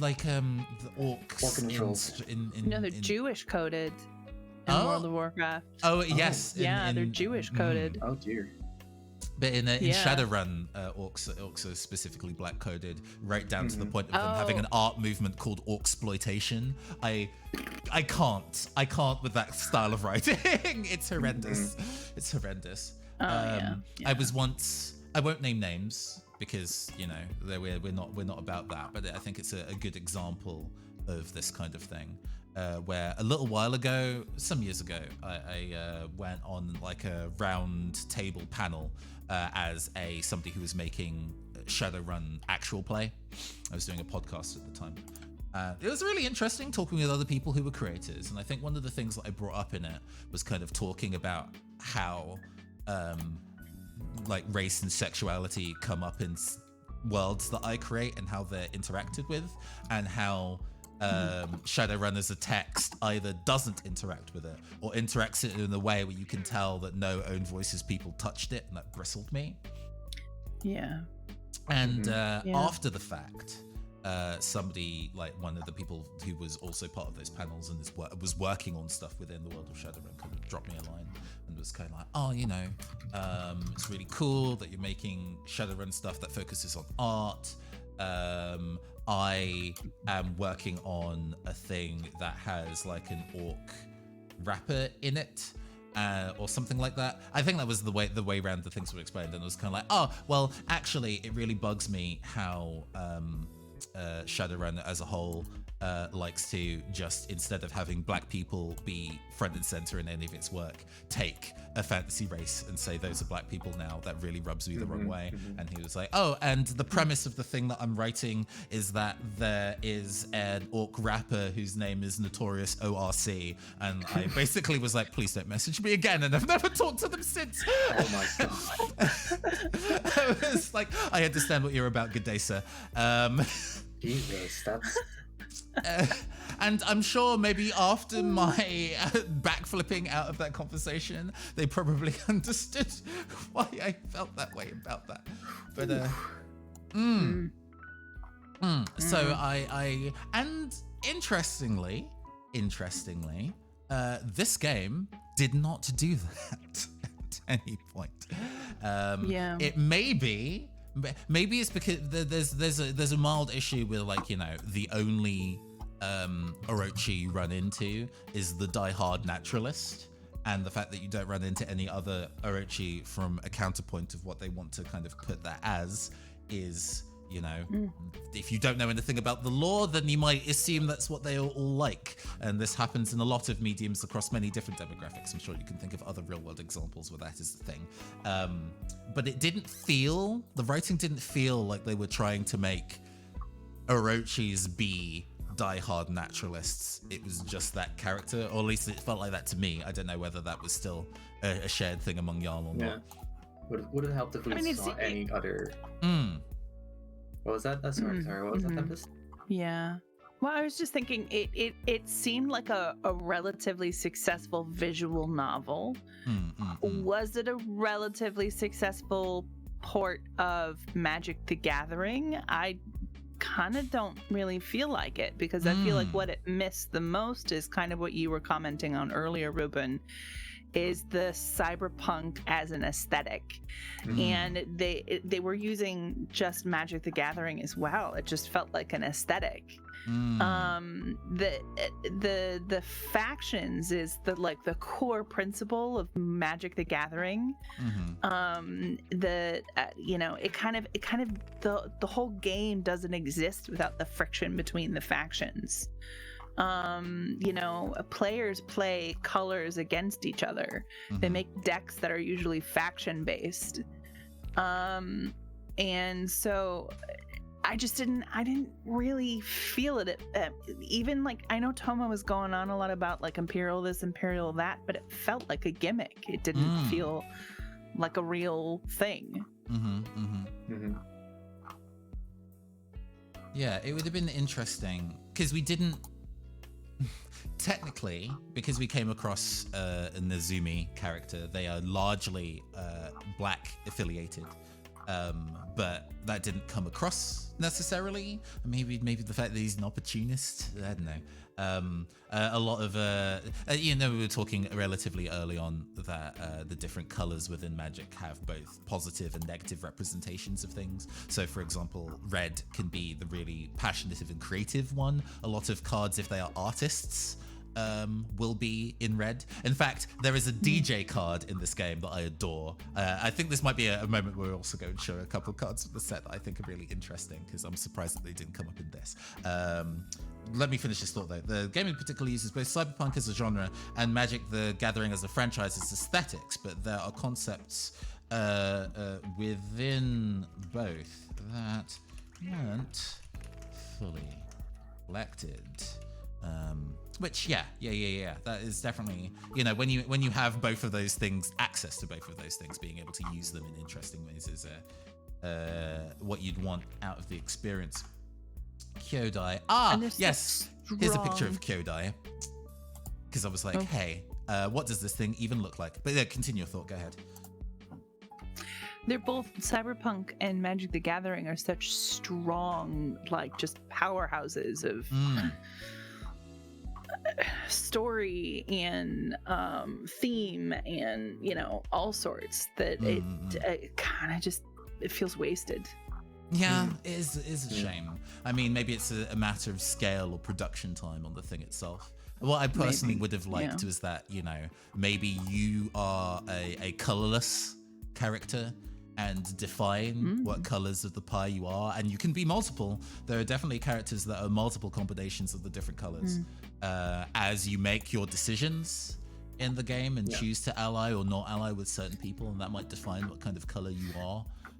Or maybe what kind of spells you would cast in that final scene and things like that. That would be interesting. Because you cast a spell really early on and then you never cast a spell again afterwards. Yeah. It was kind of a surprise. Here's what I'm thinking. What if this story didn't have to be about like Imperial like guards or police officers, what have you. It could have been about like, I think it would have been a much better story if there was like the Magic the Gathering match that you had with that one person, and it was like in that arcade, and then a mystery or something occurs within the arcade that you have to solve, and you get to touch on the sets, like the unique sets, lore pieces that way, interact with it that way, instead of it being, here's a little foray into an MTG match. Anyway, go on being a cop. I was very surprised that the game, while it was a nice funny parody of like card games and definitely some Yu-Gi-Oh energy in there as well, it didn't like pan out into anything larger. I was considering it was the first kind of character who I expected to be like blue affiliated, and all the futurist stuff is blue affiliated. I was like, oh, is this going to come up? And it never quite did. And it was by FYI, if you glance at the screen, this is what Kyodai looks like. Oh my goodness, that's gorgeous. Yeah, it's a gigantic dragon adorned with many plates and gold orbs and 3 porcelain faces. It's wow. Yeah. So that is what Toma had sworn allegiance to, just FYI. Let me also go find the picture of I'd probably swear allegiance to that too.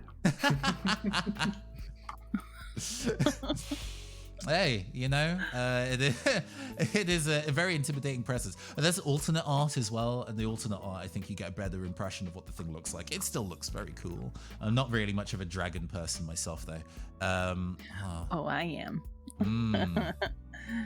I like my dragons.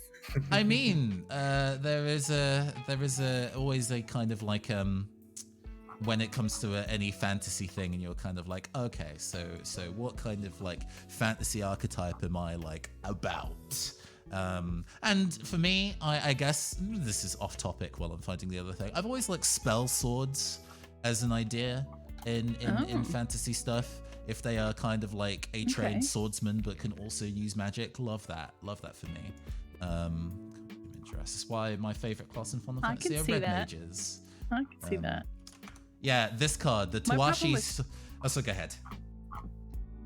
My problem with spell swords is they end up being too evil too often. Well,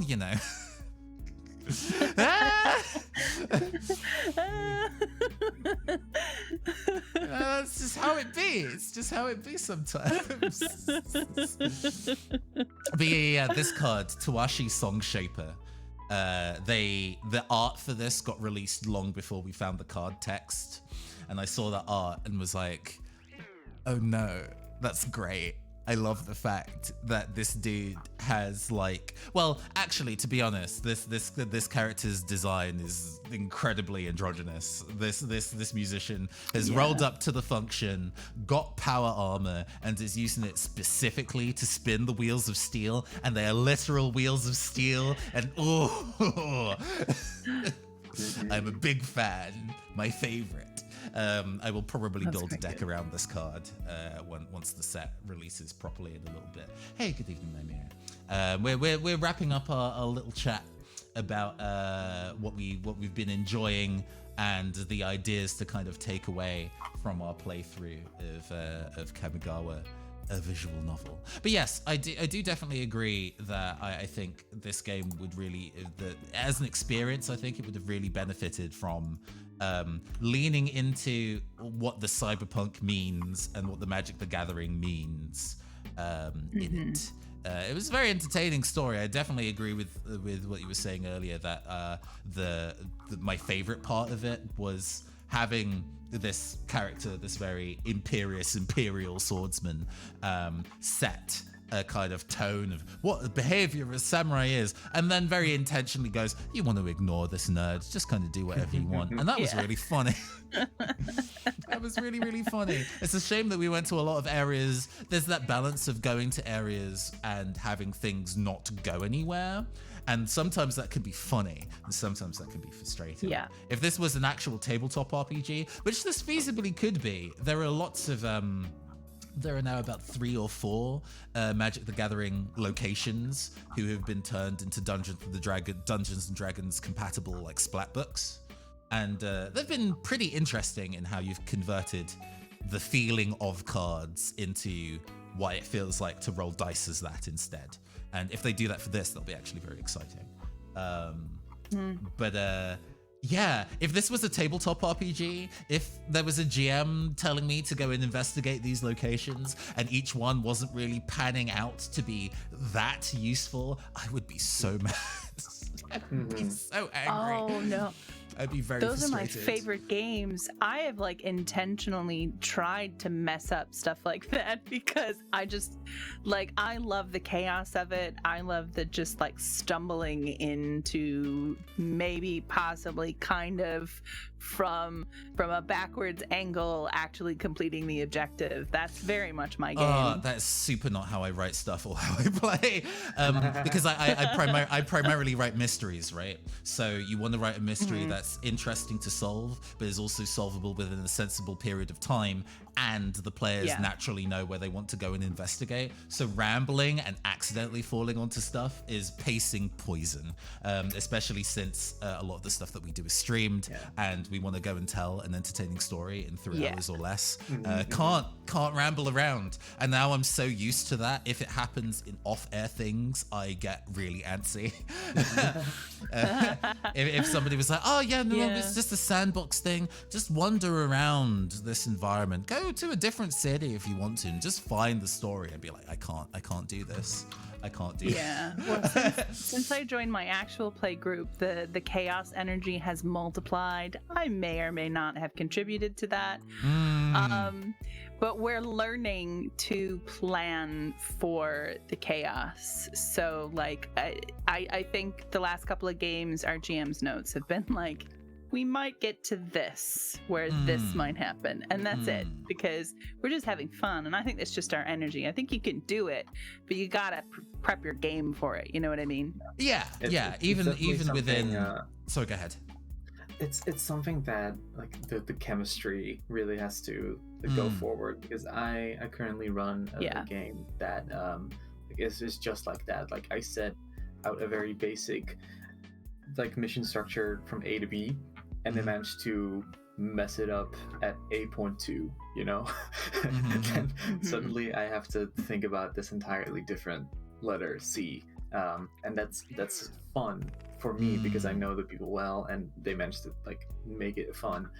But it definitely, like within the idea of, we want to tell a story though, we use tabletop as a storytelling medium.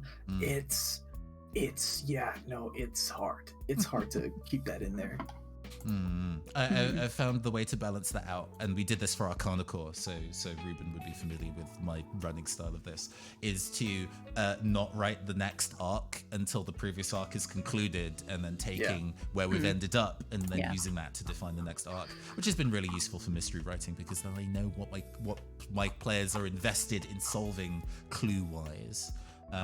Maybe that's the other thing of my going into this, that there are people who are not super used to hyper-directed actual play tabletop experiences where there's some tight storytelling. So they'll go and play this visual novel and be like, we're chatting to the funny card game guy. And I'm like, what does the funny card game guy have to say about kind of driving the plot along? And the answer is nothing. Maybe if we won, that would have driven the plot along, who knows? We'll see, because we won that weird music orb, right, from the cosplay competition. Who knows? Who knows if that mattered? It never got used. Yeah, it never got used. It never got called back to. I think it was supposed to be like a parody of some instrument, but it didn't really land. Yeah, who knows? There is probably in remaining half an hour, 45 minutes of the game to play, and that might tie in those like disparate shards together. We'll see. But let's round out our show and let Ruben go to bed, because it's late where you are. We like to round out these kind of discussions of the games we play with. What is Cyberpunk to this game? Because Cyberpunk means different things to different franchises. And I would probably say that Cyberpunk is a veneer in this.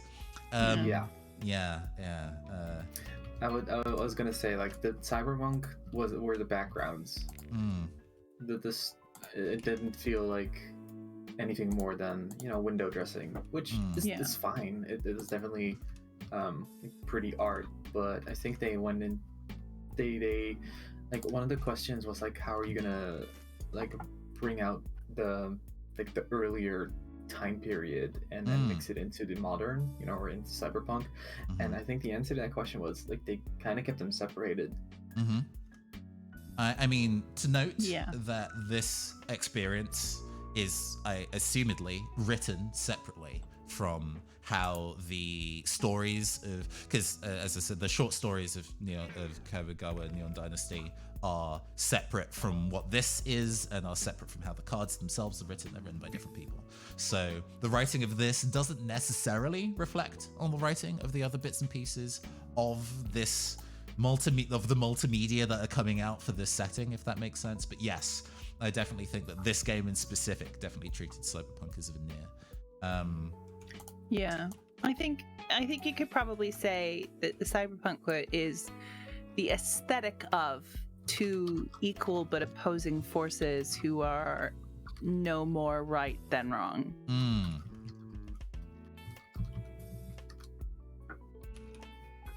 But to go much further than the aesthetic is to be giving it too much credit. It's interesting because in advance of I see it's trying to tell me that Kamigawa is poorly spelled. Okay, fine.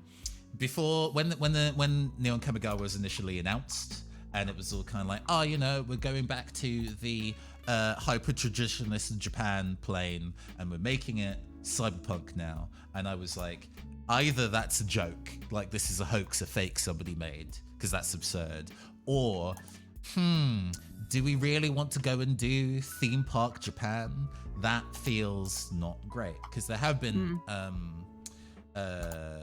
planes in Magic the Gathering in the past that have been felt relatively theme park. There's one called Kaldesh, which is kind of which has Indian mythology inspiration.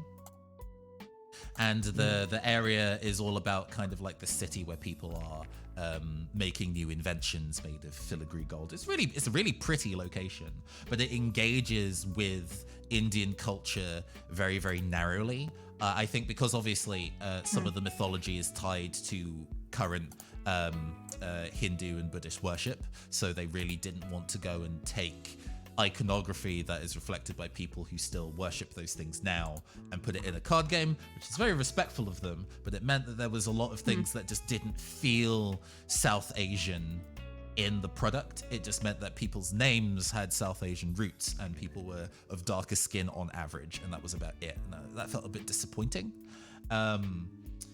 So for this, when they were like, we're going back, and I'm like, well, are you just going to have just samurai or just ninjas again and make it future this time? Are we going to have the exact thing about Cyberpunk that I specifically don't like, where it's a grizzled white guy smoking in the rain talking about how his wife had died? And that is what has fueled his violent justice on the streets, because there are so many cyberpunk things that do that, and I hate it every time it comes up. So I was initially kind of like, about this. But then, and I found this in advance because I wanted to link it. I think it's of interest. When they started doing the hype cycle for this, they did a round table that is actually, it's half an hour and genuinely an interesting thing to listen to, where they talk about how they designed this new world that's set in the future, that takes elements of the previous setting but updates the ideas for now, and how they've had cultural consultants involved, and used those cultural consultants to make sure that the involvement of any mythology or culture is done accurately and appropriately, right down to how characters dress or the mythology that's being referenced. There's a couple of Japanese myths that come up reflected in cards in this set. That's kind of neat. I know that you've played Persona 4, Ruben, I think. Yeah. You know Jiraiya, the frog ninja character that not Junpei, Yosuke has. Oh yeah. That is a myth of a ninja riding a frog is actually an established part of folklore. So it comes up in this as well. There's a ninja riding a frog that makes a frog token as a whole thing. It's those details that help it feel like it's not throwaway. They've actually gone and read a book. So it's neat to see those kind of it not being treated frivolously. But who knows?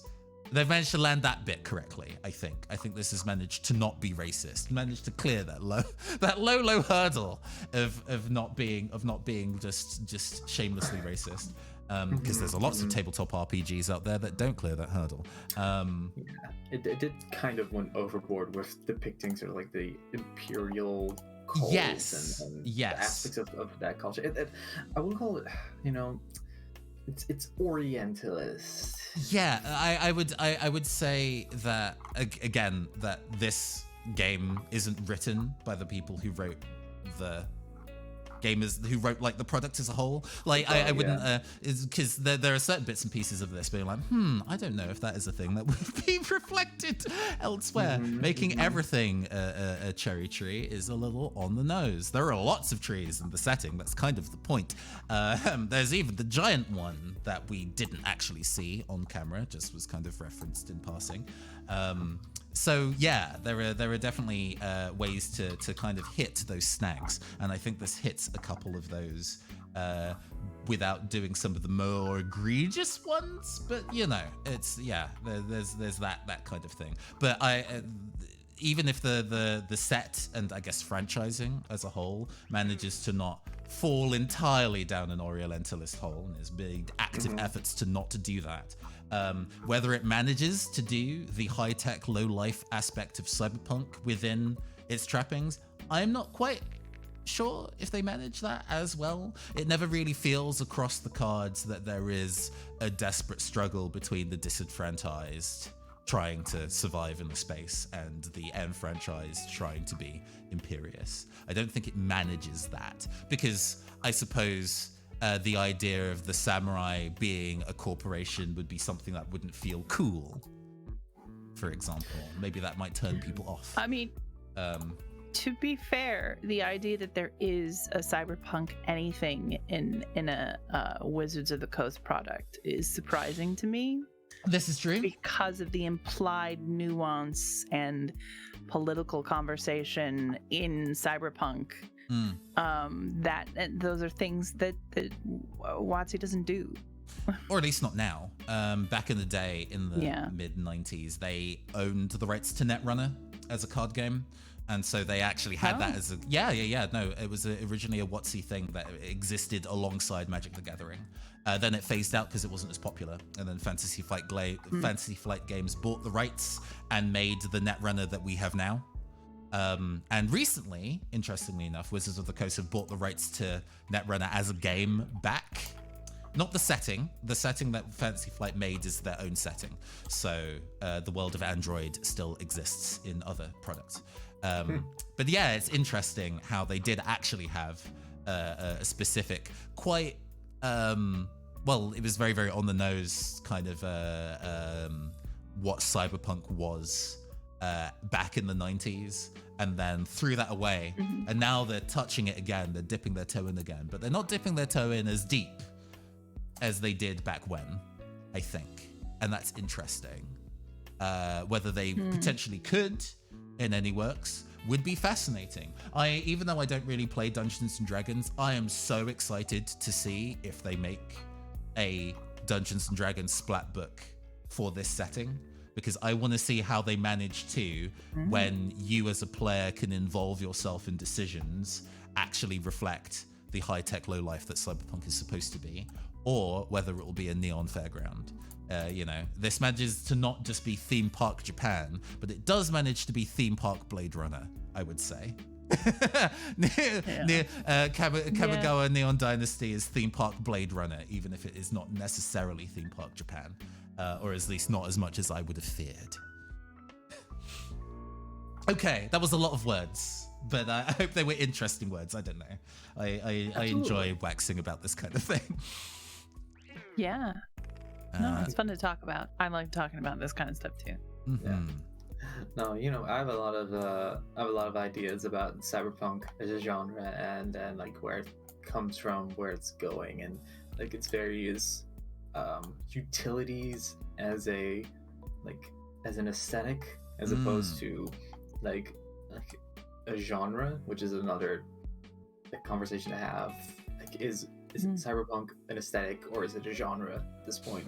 So I guess I want to maintain it being a genre with a thing that's considered. but gosh, people would prefer it to just be an aesthetic. I definitely see what you mean. Yeah, it's being treated as one, and it's like a lot of people think that the potential is just not being tapped enough. Like, it's underutilized, or like the point is missed constantly, and it's always interesting to see like narratives train on win one camp, and then other narratives like responded at by making it very explicitly. Because the indie games corner, Cyberpunk is thriving and alive. It's an explicit political art, and you kind of see that like bigger corporations or like bigger companies tend to use the coolness of Cyberpunk of like hacking things with your mind as a background, while not really engaging in the conversation about like mega corporations, which is it's kind of like like wiping it under the rug in that sense. Which is I think that would to that end, the instances where large companies want to go and explore in the genre and actually do look at that wholeheartedly. Good. Like, I'm glad that the size of whatever company you put together have actually managed you to go and face that down. I don't think this manages this yet.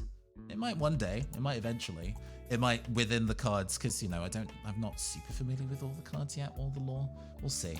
But I would relish the opportunity for something as big as Wizards of the Coast or Magic the Gathering as an IP to actually be bold and kind of talk about the difficult ideas that Cyberpunk directly offers. But it is getting late, and I should probably let y'all go to bed. How about you both kind of introduce yourselves and the cool things you do, and then we'll pass the love on to another streamer. Mm. Oh. Do you want to when swap go- the bit around, Ruben? All right. Yeah, no, go for it. Go for hyper mode. Fabulous. Hey, everybody. This has been a great time. I was so happy to be here. This was amazing. Absolutely fabulous. I was Morgan, aka Tempest. I do the Twitch and the Twitter as Tempest TT Games with 3 T's in the middle. You can find me twice a week. If you like doing some TTRPG stuff, and all during Black History Month, I will be popping up on Caster's channel to moderate. So yes, I hope much to see you there. appreciated. Thank you. I'm Ruben. I like the color black. I edit stories sometimes. I guess I helped someone get published in Clark's World magazine with my editing skills. That's cool. If you want me to edit for you, hit me up on Urban Friend Ben and Twitter. Links in the chat. Whatever. You couldn't be goth if you tried. Yeah, I'm too lucky. Good God, good God. I have been your androgynous android game show host for the future, Nathan Blades. If you would like to go and obtain a copy of Kamigawa, a visual novel, and see for yourself whether the vibes that we've been feeling are your own vibes, you can go get it for free on both itch.io and Steam. I would recommend itch.io personally. And it will be available tomorrow for the low price of free. No, not that. That is not a thing you can access.